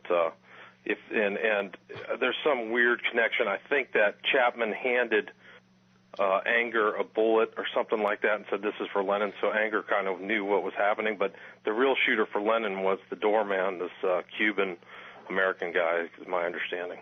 Chapman definitely had ties to CIA mind control. In fact, he'd worked in one of their operations down in South America. I can't remember all the details. I'll pull it out. World Vision.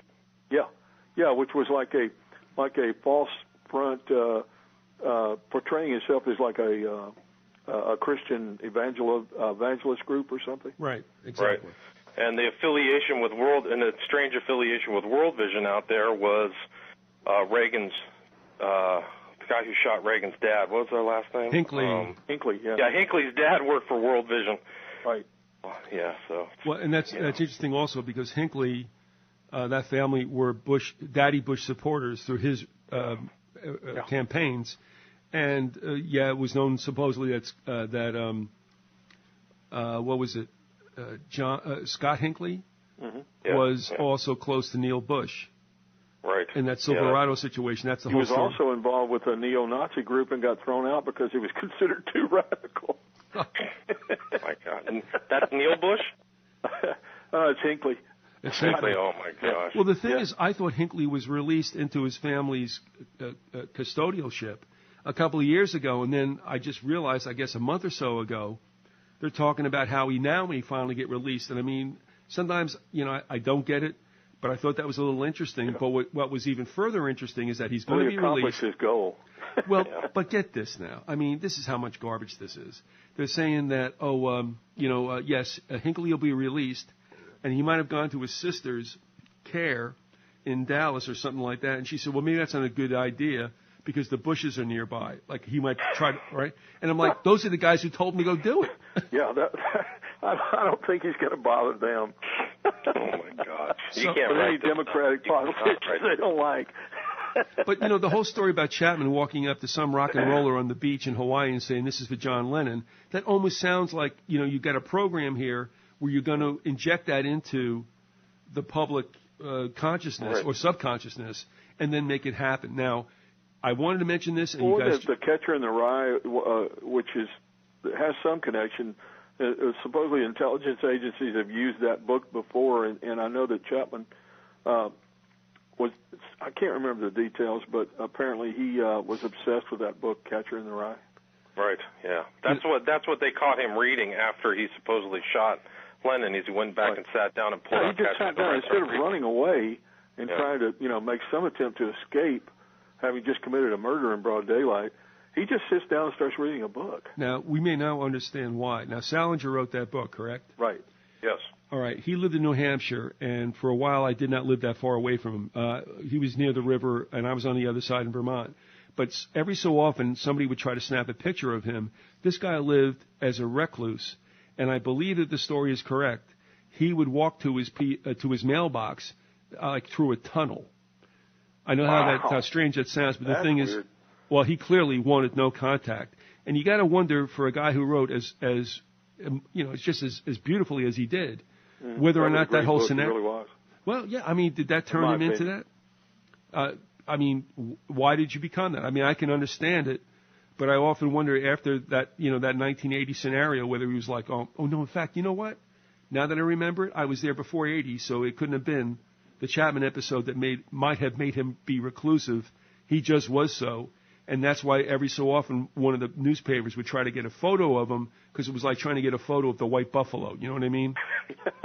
Now, you mentioned something else, and we should remember this because just what you said about Hitler, and then I think you just brought it up, William, and I'm not kidding around about this, but everybody in the world said that Charlie Manson was a schmuck. How in the world could he have had that kind of power? Are we looking at basically the same type of individual who could have been invested? Oh, there's no doubt. Yeah. No doubt. Go ahead. I mean, I mean, Charles Manson had experience with Scientology in jail. That's what's known. Well, a lot of people don't know that Scientology is, affiliated with the dark arts, that L. Ron Hubbard was a black magician without a doubt. And they're always into hypnotism. So was Crowley. Crowley was into hypnotizing people. Same with Kenneth Anger. So you don't know, what's going on. If somebody's dealing with Scientology and they start doing the assignments and these kind of rundowns, these kind of funky things, they're titled one thing, but what they really are mind control techniques where you kind of self-auto-program. And some people are more programmable than others. There's a spectrum of receptivity, really, for each individual. Some people cannot be hypnotized, but some people snap right in and out. And those are the people's that the intelligence agents like Jolly and West and, there's a couple other guys, one guy's named Brand or something like that, Ewan Cameron, all these guys, those are the guys they look out for, they farm for, as the easily receptive hypnotized agents, and those are the ones that get used. whether it's Chapman or Sirhan. Sirhan had a massive head injury. He was a jockey, and he had fallen off the horse and hit the rail, the inner rail that the horse was run around. And when he came out of that, they could just program him just like a computer. Oh yeah, and he would snap right in and out. Hypno program to kill Robert Kennedy. No doubt in my mind. There's a lot of evidence toward that. I mean, and it's public, but they still, well, both of his attorneys said as much. One was Lawrence Teeter. His new attorney is this guy who was the attorney for the guy who shot Martin Luther King. Oh yeah, I know exactly. But he picked up. Teeter died young. Yeah. His attorney died young, and so now they're kind of trying to go back through, and they're actually putting this through this federal case that they're indicating that they're trying to argue that. There's an interview on Black Op Radio with Leno Sanik. Leno Sanik does a lot of interviews with people who are involved with the assassinations. Right. William Pepper. It's Pepper. That's right. That is the name. William Pepper. That's it. Exactly. All right. Now, here's what I wanted to ask you also. I mean, if you guys aren't finished on that thought, by all means continue. Otherwise, I got something else to throw out to you. I don't know. I don't even know how we got off on that tangent. I do. It's my fault. No, but I think it goes back to what Hitler, hypnotism. I mean, and there's arguments of Hitler using all these other different techniques to hypnotize his own people. Right. That a lot of those stagings and everything like that, and all about the lighting. Black magic. All about black magic. And we're talking about Scientology. Well, L. Ron Hubbard was nothing but a black magician. Absolutely. And his own son even admitted that. I read part of the interview that his son did in, I think it was Penthouse magazine many years ago. And the guy was in hiding at the time, because his life had been threatened. But he finally turned against Scientology and started talking about how the techniques that Hitler used were the very same techniques that his father used, and talked about sex magic, which is something that Crowley was heavily into, and how that you could basically crack somebody's soul. You crack into their and just this terrible abuse of other humans, sexual partners. There's something about black magic and sexuality that just very much go hand in hand. Exactly absolutely perverse sexuality. If you read about Crowley and I mean, there's an apocryphal story about L. Ron Hubbard that can't be verified. It's hearsay. It's just one person's. This woman said, what L. Ron Hubbard liked to do is get on. He had this boat. He was a self-styled ship captain, and that was one of the ways he could avoid taxation and getting busted by whatever country he was in. But he had this one girl on a boat, and the stories that she told about him, and I mean, if you look at the whole totality of the circumstances of his life and what he would do to other people, they're probably correct. But what he did to her was so bizarre, and it was the soul cracking. He would engage in the most bizarre sex magical stuff, and his experience with sex magic goes all the way back to Jack Parsons back in Pasadena. Right. Around. And they were both really Crowley's disciples in a sense. Yeah. Well, I mean, it's my understanding that Hubbard started Scientology on the day of Crowley's death. Right. Also, a character. I'm sure that's just a random event. No. A person that should not be forgotten in all this, and I think this happened before you came around the show, more or less, Larry, and that is when I had on Maury. Yeah, I've listened to the interview with Maury, and that is one sad interview. And what this does, William, it ties in a lot of this because, as I had other guests on and who were out there like Kathleen Sullivan, her family basically made her a sex slave for Nazis that had found a safe haven out around, I guess, Huntington Beach or whatever, and that also called into play Parsons and Jet Propulsion Laboratories. Interesting. Very much so. It's one of the most intriguing and yet just heart-wrenching things I've ever listened to. It really it's a stunning interview. It really is. And to let you know, William, too, I mean, again, this involves with a resurrection of Nazism. Maury was very clear that she was offered up by her family, and that all wound up, in California. Kathleen Sullivan was offered up in southeast Pennsylvania because of the Pennsylvania Dutch environment, which is German. And right. so and then there's O'Brien too. What's the O'Brien? Kathy O'Brien. Yeah, I've never talked to her. But I'm not even sure if her story is real, but you never know. But definitely Maury. There's no way that I don't believe Maury's telling the truth. No, I agree. I mean, Maury's had to hide since, from what I understand. Well, that's interesting because she would not return emails, and maybe within a year after she was on, people were saying, "Listen, I've not heard from Maury." Now we went back and forth for a while Beyond the Grassy Knoll was still up, because she was very concerned about certain influences on Eric John Phelps and some of the stuff that was coming out of him. And I have to agree, rightfully so. Sorry to drop names, but it is what it is. And his relationship with Greg Zemansky, who has to be the biggest phony in the entire universe. So be that as it may, but she called out a lot of things, and I was agreeing with her, and I'm like, you're right. And then after that, it was over. Now, have you heard, Larry, that, like, say, since like 2007 or, it had to be 2006 or 7, that she had to disappear?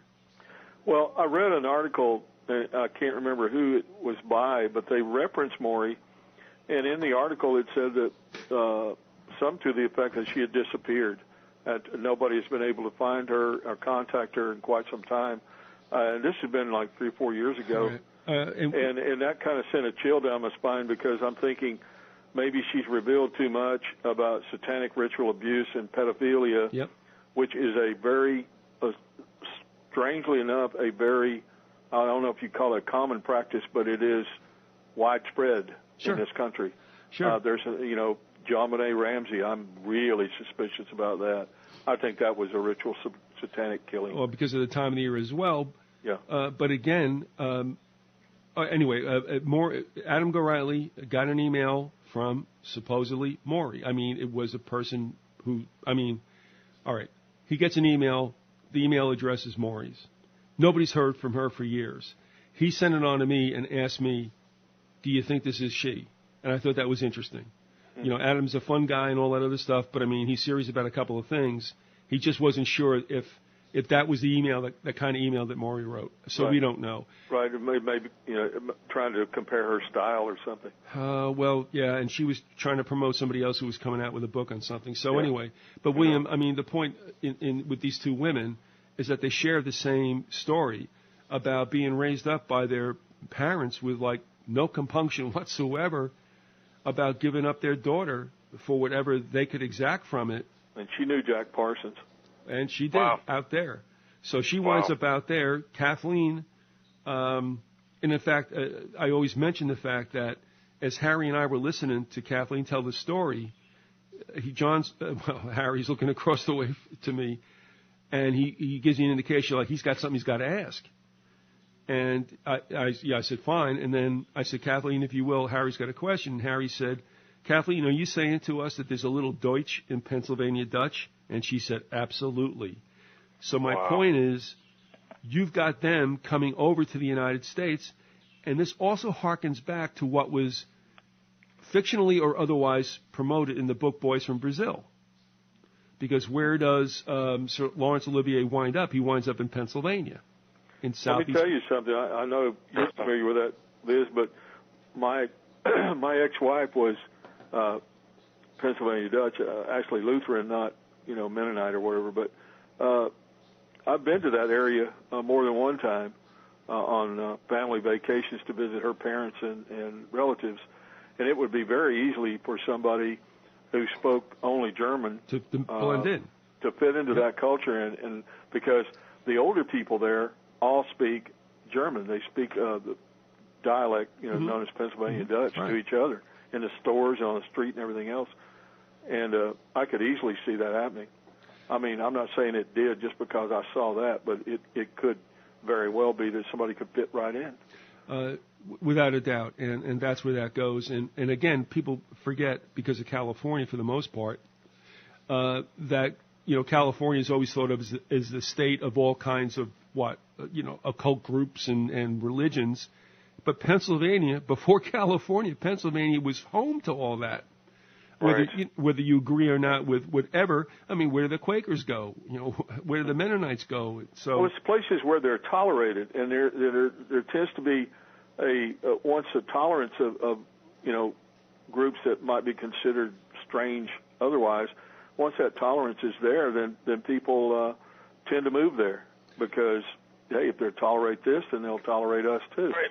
Well, it's just like Crowley in bohemian environments. Everywhere he went, every country, it was always bohemian, whether it's Paris, it's Greenwich Village, it's the bohemian part of London. Weimar, Germany, yeah. Weimar, Germany, everywhere. I meant to ask you about that. That's something I forgot to ask you about. What do you know about his dealings there in Weimar, Germany? Was he involved with the art? Well, it's a good question. I mean, I wish I knew more. Crowley in those years was very mobile, but I know that I know that in one of the talks that you and Viz had, you talked about Christopher Isherwood, and Isherwood was an acquaintance of Crowley. They spent time together eating and drinking, and I mean, I need to do some more research on that regard. I got to read all the Isherwood stuff, but they also had the same kind of, Crowley was pansexual and Isherwood was homosexual, so they had kind of similar. That's interesting. Pansexual? Excuse me, but well, yeah. I mean, yeah, he was trisexual. Would try anything. Exactly. No, but go ahead, William. I'm sorry. So anyway, I would love to know more. It's hard to get into that. I'm sure that there's some German historians who are very familiar with that era, or that might have emphasized, what was going on in that kind of cultural environment. But I think, Isherwood knew him. There's also other English spies that Crowley was associated with over there, and I mentioned them in my book. And, I wish I knew more. I mean, Crowley wrote about his kind of adventures in that underworld in the Berlin. I think he might have very much influenced that. It was a perfect environment for him because of the decadence there. But I think he may have influenced it. I wouldn't doubt it. I mean, he wrote about all of his liaisons and his affairs, and he was, he claimed to have relations with 3,000 people in his life. So that not to mention sheep and other animals. Oh God! Anyway, but and he wasn't in the group Kiss. There, sorry, he wasn't in Kiss. What's that? He wasn't in the group Kiss. Oh man. Sorry. Anyway, he's that's okay. I mean, we always do this. I don't know. I mean, there's something wrong with it, I guess. There is. I mean, getting back to your question, there is a lot of room for there's other places in my research that I just were hard to get information on. Just like with his time in Paris, he spent a lot of time Shakespeare and Company and all these other environments in the golden age of Paris, but I can only see it through the eyes of people who are English speaking. I don't speak French, so right. And the same thing with Italy. I'm sure that there's Italians who have great information on Crowley while he was in Sicily, but it's just it's difficult to.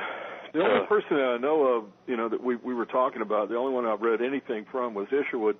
I've read just excerpts from some of his books, and I know that Isherwood was the guy who wrote the script for the movie Cabaret. That was based on an earlier work of his. It was by a different title.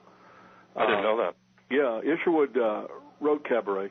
And, of course, in that, there's this whole thing about bisexual, just people experimenting sexually and all kinds of weirdness. And I did not know he was homosexual. I assumed he was, he probably liked girls or was bisexual. Anyway, doesn't matter. But I do know that he wrote about the sexual deviance and decadence of that period, and he also wrote about the violence in the streets. How the Nazis and communists. Right. He was talking about many times you sit at a cafe and all of a sudden a fight would break out. Somebody break a chair over somebody's head and that kind of thing. Well, something I wanted to mention a while ago, because we talked about the occult back scenes, if you will. With Hitler and others, I'm sure. Now, I'm not going to mention the name right now because I just want him to be okay with it. And he's been a guest at other times. What happened was, now, let me just ask you this. Have we all watched Men Who Stare at Goats? I haven't seen it. I'm aware of it, but I haven't seen it. Yeah. I'm familiar with the information, but I haven't seen the movie itself. All right. Now, that's kind of the light side. It's what's been given to people for general consumption. I will admit, though, that when it came out in November of that year, whatever that was, I had taken note during the shows that November, whatever year it was, I don't know, 09, 10, whatever, was a very heavy jingoistic month. They came out with a new, I don't know, Xbox thing, with the new war thing and all this stuff. It just was very heavy military. However, that's for general consumption. What this individual told me while he had to do work as a contractor in the Pentagon, he said with regard to occultism, really interesting stuff that was going on in some rooms in that place. And that makes me wonder now, too, in the whole of this, with those who wage war and such, are we really looking at the evil side very much a partner in no matter who goes into battle? You know what I mean? So we're no different in a sense than anything else if, in fact, what this individual said was true, and I believe it was, that there's like a certain, wing, if you will, that works on certain things, and I think we saw a certain manifestation of that vanilla-ized in Men Who Stare at Goats. And that's a pretty hefty statement. Do any of you want to hit at that? I can talk to that. I mean, Hitler had his own, occult orders and occult and Anarnerby and all these other departments through a variety of his administrative bodies in Germany working on that. And the U.S. has always been, through the CIA, experimenting with mind control, the effect of drugs, and the final frontier is really the spiritual stuff, the ritual magic and its attendant, practices. So I think that, and it's always been there, and it goes back even to the Old Testament, people doing stuff like that, and different groups of people going to war and, having blood sacrifices before wars and all kinds of things like that, and actually sacrificing the people they've captured, whether it's the Aztecs or Mayans or something. So it shouldn't be as a supreme surprise that there are parts of the occult American military that are doing stuff like that. I know for a fact that Michael Aquino, who is a member of the Temple of Satan or Set or whatever you want to call it, is a ranking colonel, a fairly high, well-established guy who's experienced with, psychological operations. I mean, I've read one of his. He was big in the Phoenix program in Vietnam. Yeah, I've read one of his documents that was published. I'm sure there's 10 other ones that are, for only military eyes only, but he went from psy war to mind war. I mean, he wanted to take psychological operations and just make a constant assault upon other people's minds part of the next generation of warfare, and I think we've seen that played out after 9/11. Confusion, dread, fear, and I know that he co-wrote that with this guy Vallely, who is on Fox News all the time. So, there's kind of a allusion to him in the movie Apocalypse Now, where they come in with the helicopters and they're playing the Ride of the Valkyries. Yeah, Wagner. And, just really trying to, and they just start shooting up this village. I mean, just blowing it to pieces. And kind of a psychological terror technique that they're using there. And that's, I believe, kind of an allusion to Aquino and the stuff he was trying to do in Vietnam. Yeah. Also, it's I was going to say it's very Germanic also, by the way. Let's not lose sight of that. Yeah. But because it's Wagner. But go ahead, William, what were you going to say? Well, I was just bolstering your statement that I don't have any evidence that it's happening inside. I don't know who your contact is at the Pentagon, but it shouldn't come as any surprise if it is happening now. And considering the people who are in power, it shouldn't it shouldn't be a surprise at all. Also, I just want to ask this. It just popped in, but this isn't the extra question I was thinking of, and that is, I'm wondering if there's something ritualistic about this, or whatever it is. But I mean, the mainstream news can do whatever it wants to do, because it's told exactly what to let out and what not to. So they're the supposed gatekeepers, but they really aren't. So given all that we've said just now, I'm like, okay, so what is up with the 4 Marines pissing on the Talibans? Oh, man. Is that supposed to mean something? I mean, what is this all about, really? I don't know. It's I don't know why anybody's that surprised about it in a way, because you're talking about warfare, which is the most horrible thing that mankind can engage in. That's right. And this obviously shows hatred and contempt for the enemy. And I'm not saying it's right. I'm not saying that they should have done this, but I don't know why people are so shocked by it all. I mean, I guess the thing that really gets me a lot of times about American culture and about the way Americans look at the world is this dumb butt naivety. I mean, what do they think those guys are there for? They're a sniper team. They kill people for a living. But why let it be seen on mainstream media? You would never let that get out unless there's a reason. Yeah. That's what's I don't know. And also, they mention this, and we all understand what this is at. And he goes, oh, they said something about the golden showers. Well, I tell you what, I think what it is kind of desensitizing the American public to war and the cruelties of war. If you remember the thing with Abu Ghraib prison, you remember how that just got, I mean, it shocked the heck out of people, at first, and then it just kind of like, well, just kind of, some guys having a good time, blowing off a little steam, and it kind of desensitized the public. And I think that may be it. It's like if you show people this sort of thing over and over again, then they become desensitized and they don't think much of it anymore. And it allows them to be more malleable for, the people that will be in the military in the future. Leading to my next question, but William, you want to weigh in on that? I mean, is there something else going on that's ritual there? I don't know. I agree with Larry. I mean, I think that's it. It's just further desensitizing and the new normal, new normal of this type of violence. And we've seen pictures of all kinds of, like that guy throwing the puppy off the ridge and all this other stuff. Yeah, and it goes into the sexual realm too. It's like Madonna gets up and gropes who is it, Britney Spears at the award show, the Grammys or whatever, and kisses her on the mouth or and it's like, oh yeah, sure, it's okay to be a lesbian. It's okay, this form of sexual activity is here's two big stars doing it, for you kids out there in the audience, this is okay. And I saw an interview that Madonna had done with a magazine. It was like a gay-oriented magazine, and she said, well, if we just keep showing it over and over and over again, it will be accepted. Are you trying to tell me that's the whole point, I guess.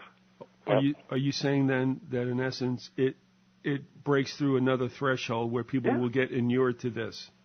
Yeah. All right. Yes, I would agree with that. That's all I can see. I mean, if there's some other reason, let me know. All right. Now this ties in, and this is the exit question because you had mentioned before, and you and I had talked about it elsewhere, about the movie Cabaret, which I didn't understand what was going on pre-World War II in Germany. I guess we had something like that to a certain extent with post-prohibition. We went through that little flapper thing and all that, but it seemed like to die away.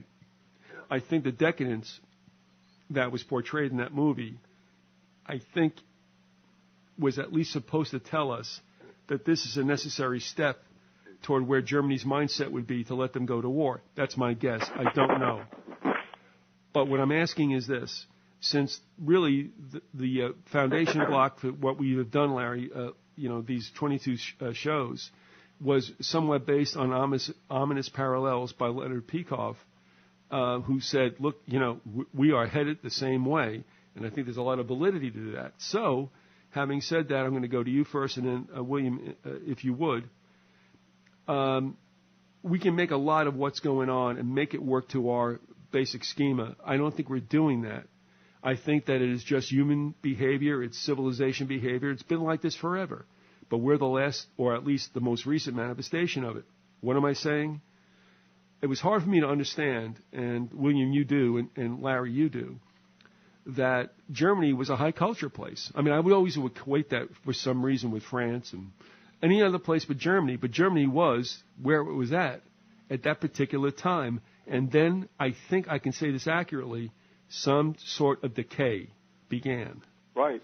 Well, so, the Nazis made a great deal of hay off that. I mean, they went to, the more conservative elements of German society, middle class people, they brought out that, this bohemian thing, the leftist, are bringing about is destroying what we need is the culture of hard work and the peasants on the farm and the family structure and personally I agree with that, but they were just using that as a means of getting into power, because really when you look at the Nazis themselves and in particular the brown shirts and their leadership, they were a bunch of flaming homosexuals.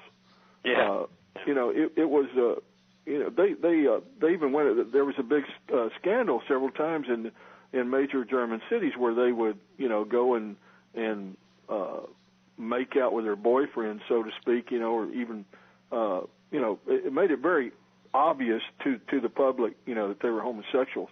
And then if anybody objected to it, they would start a fight and beat the heck out of everybody. It was the decadence there was something, though, that to the unsuspecting public who didn't know how corrupt they were, they used it against their opponents and said, yes, we're going to get rid of all this when we come to power. And they even had an art show in Berlin in the 30s after they had taken over, which showed decadent art, and it was much more popular than the Nazis' approved art shows that they had. Well, I mean, that was part of my question. So finish us off with this addition, and we'll have William also answer that. And that is, okay, if we are in some kind of extreme or accelerated moral decay, and I'm not even talking about Christianity, I'm just talking about, what was once prurient is now normal. Right. Are we just missing a little bit more of the nationalistic fervor, which I think we really need? We had that in 2001. Is that the spark that finally turns us into a Fourth Reich? And that's where I'll leave it. Go ahead. My answer is I think so. I think that the society has probably been propagandized enough, but I just hope that people are starting to wake up and realize that the enemy isn't outside the door of this country; it's inside, and the people who are using the propaganda and the people who did 9/11 are the real enemies, just like Hitler did. He tried to convince that everybody outside was the problem when he was really the real destroyer of the country. And I think that's the danger, is that they're trying to goad us into wars that we don't even need to fight. And I think that's where Ron Paul is at least correct in that sense. Is like a lot of these wars are unnecessary, and we're being conditioned to believe that it's the only solution. Is it's more blood and violence, I guess.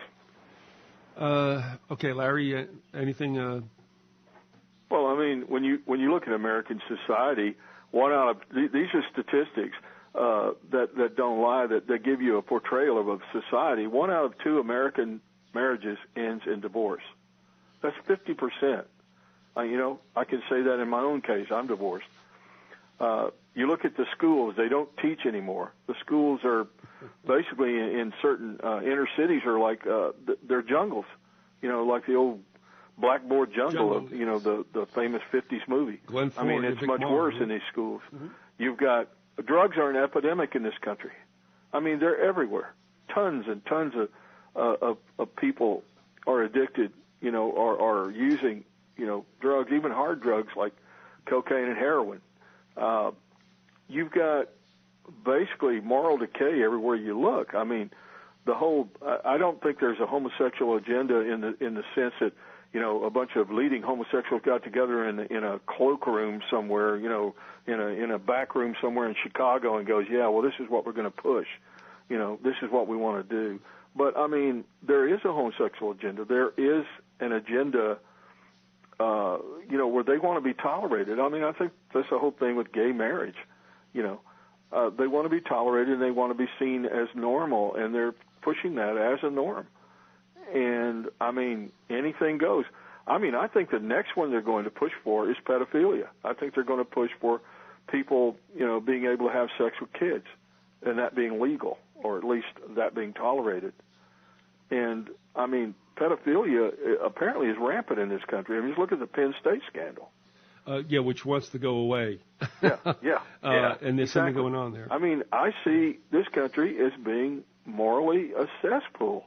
And obviously there's a lot of people who are trying their best to live decent lives, but I mean, it's really tough to raise kids nowadays. I mean, my sons are both grown now, but I mean, all the influences around, no matter how hard you try, the kids are influenced by their peers, and we're in big trouble. I mean, our society. You walk through a large city in the United States, anywhere. I mean, it doesn't matter. It could be New York, Seattle, L.A., wherever, Dallas, whatever. And there's a sense of fear. There's a sense of decadence. There's, it's really scary that there's an awful lot of places, where a person who is white can't go into that neighborhood and not be taking a big risk of, getting the hell beaten out of them and robbed or killed. And, I mean, in some of these cities, it looks like a neutron bomb hit. Like, there's no businesses.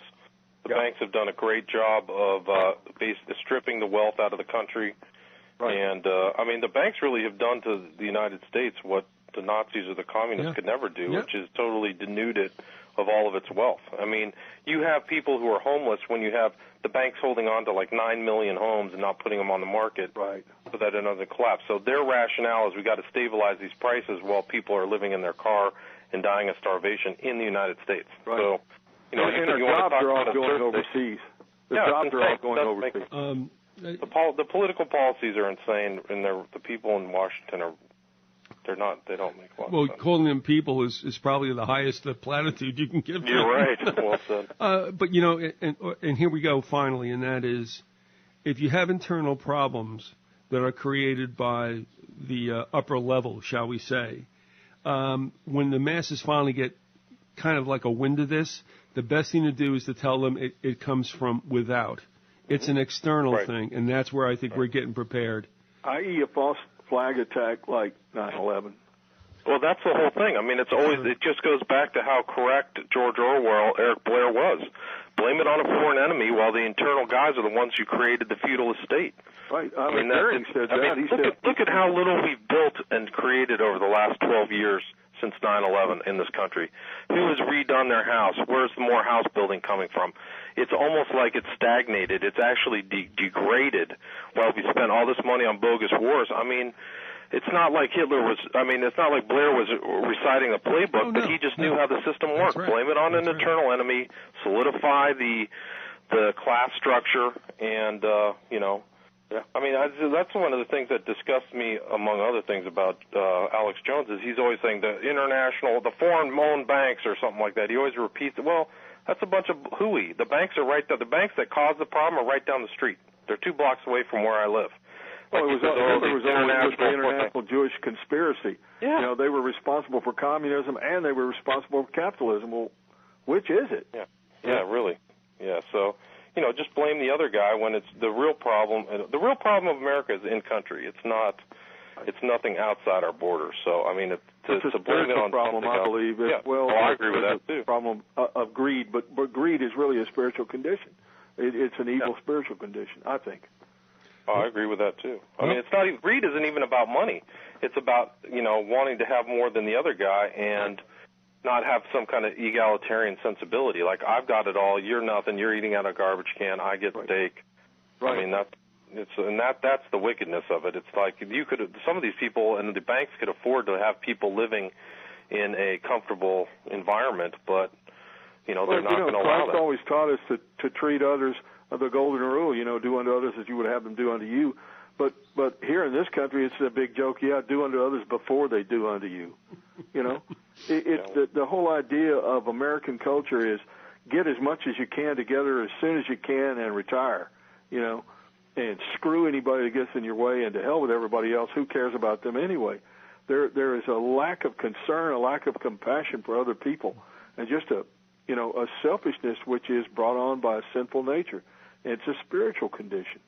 And, I mean, it's been like that, it ain't nothing new. I mean, this has been like that for thousands of years. Come on, Larry, we're a Christian country. We're not like that. No, but I'm serious. I mean, we all stand back, and We got to carry on with our lives. I mean, and God blessed us and patted us on the head and said, "It's okay. You can go ahead and kill those Indians. It's all right, because you're America and this is a Christian country, and anything you do is right."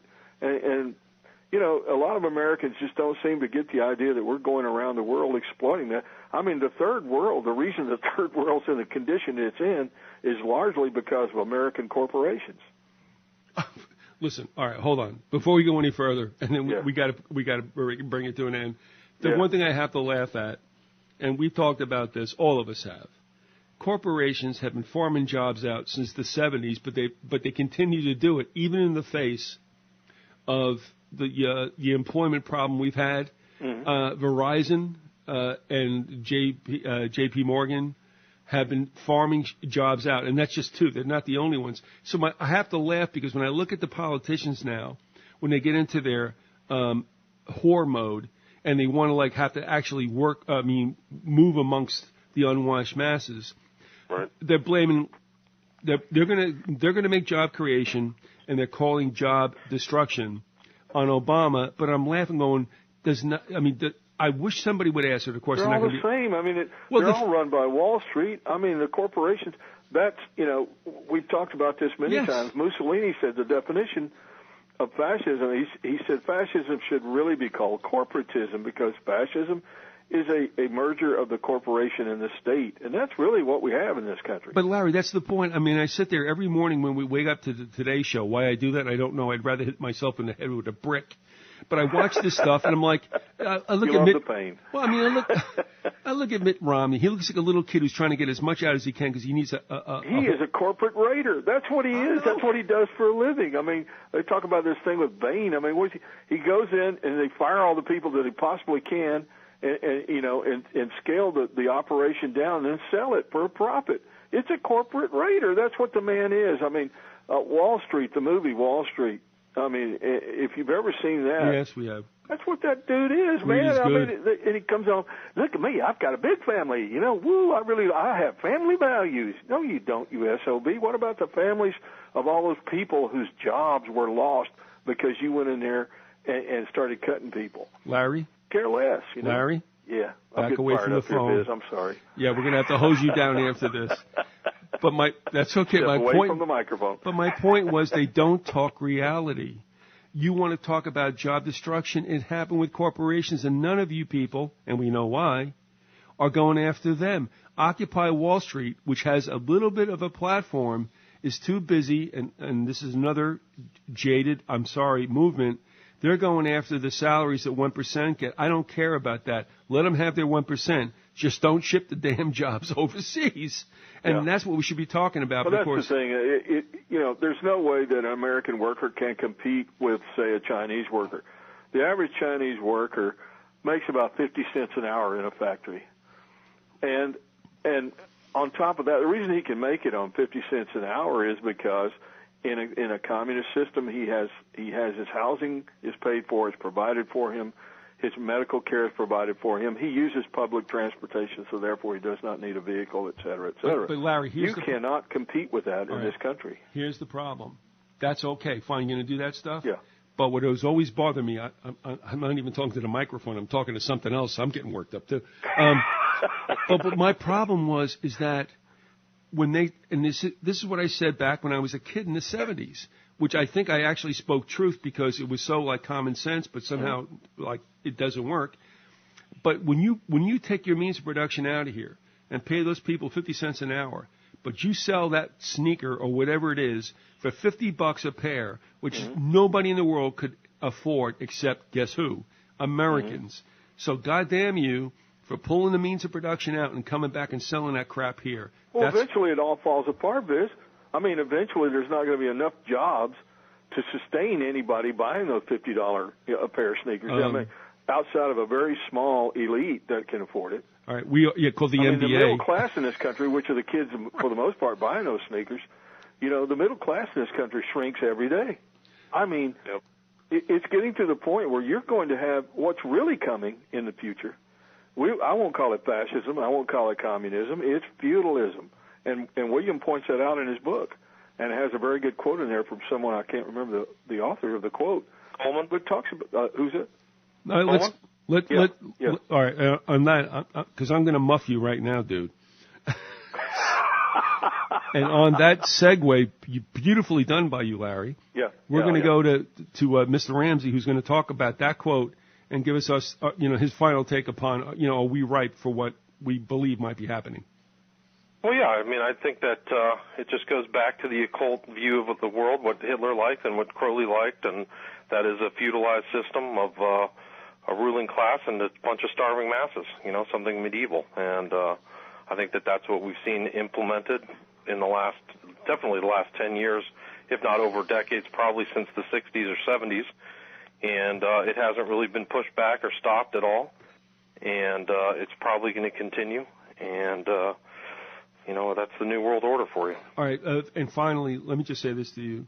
Because you're in a situation where you're raising children, now, we, Larry, you, me, we email and talk to a lot of people, and the ones who are hurt the most by the belief that really things are not going to go well are trying to be optimistic because they do have children, and everybody can understand that. I'm like, yeah. Now, let me ask you this. I mean, the reality, but you also have children you have to raise and what is going to become whatever the life is, after the fact. Is there a way you balance that at all, or are they young enough now that you don't have to really talk to them, but you realize what they're going to go to and, Yeah, I mean, I think the sad reality is that, we've gone over the ellipse, and now it's just a declining state of wealth, whereas every generation of Americans was able to give their kids more and more. Now it's just like it's going to be less and less. So my parents less for me, and then it's just going to keep going down based upon the current political system. So, they're young enough. My kids are 5 and 9, so I don't have to, and I try not to explain those realities to them. But that's the way things look right now, as long as the Americans don't stand up and fight against their political oppressors that are in the country and the banks that are in the country. Well, as long as we have two parties and they get all pissed off at each other, we are still just digging a bigger hole. I'm sorry to say. Look at Obama. He was supposed to be hope and change. All he is another banker stooge. I mean, come on. Well, listen, there is change. Yeah, I mean, things are there's getting pennies. worse. So you get pennies. And the guy doesn't even work. He's all off they 90 changed days. is the guy in the seat. They changed the face of the guy who's in the seat, and they're all controlled by powerful financial interests. I mean, it's Corporation A and Corporation B. There's a little bit of difference between the Democrats and Republicans, but it's about a dime's worth. There's nothing substantially different. They're all controlled by the corporate interest, and that corporate interest will make up the oligarchy, along with, in my opinion, and we've been over this. But there's going to be in the New World Order. There will be the way the Bible describes it in Revelation is going to be an emperor or an antichrist, a false prophet, and then there'll be an oligarchy that serves him. Yeah, I would definitely agree with that. Yeah. Well, the first thing we got to do is get the presidents out of public housing. Right. Okay. Give me a drum roll on that. All right, listen, we've been talking with Larry the Contractor Guy and also with William Ramsey, our guest star for this show, and we appreciate the fact that he turned up for this. And, as it used to be when we were kids, we used to plan parties and they used to just fail. And then sometimes something happens at the spur of the moment and it becomes a very good thing, which is what happened here today. Yeah, this has been a good episode. Yeah, thanks a lot. We really appreciate it. And folks, you go to occult911.org. .com, excuse me, but and also take a look at what's all there. The fact that Larry has often referred to William's book is not for any other reason, but it's good stuff. It's packed dense. It is an excellent book. It is I would say, one of the most important books about the New World Order I have ever read, and I'm not shining William on. It's just that good. And it's mostly about Crowley, but it shows how Crowley's influence was so strong, and that Crowley was on the leading edge of bringing in the New World Order. Even though the SOB is dead, his legacy lives on, and in younger people, for that matter. There's many a rock star that's been influenced by Crowley. I wouldn't call him a young guy, but you got Ozzy Osbourne even wrote he wrote a song. Yeah, he wrote an homage to Crowley, which is sickening in itself. I just want to know if he's had sex with his mother. I mean, Where did she come from, and why is she still around? I mean, God, get away he with probably it. has to ask her, how to go to the bathroom each morning. Man. I don't know, man. It's very, very strange. All right, well, listen, I'll tell you what. Before Larry goes hairy again, let my poor guest, William Ramsey, get out of here. But seriously, thank you all for listening to this. And yes, Larry was not greasing anybody when he was saying that the import of William's book is just that. Please, if you get a chance, avail yourself of that. And both you, William, again, on short notice, wow, thank you very much. I appreciate it. Well, thanks for having me. I appreciate it. Have a great time. And Larry, all right, I'll see you next week.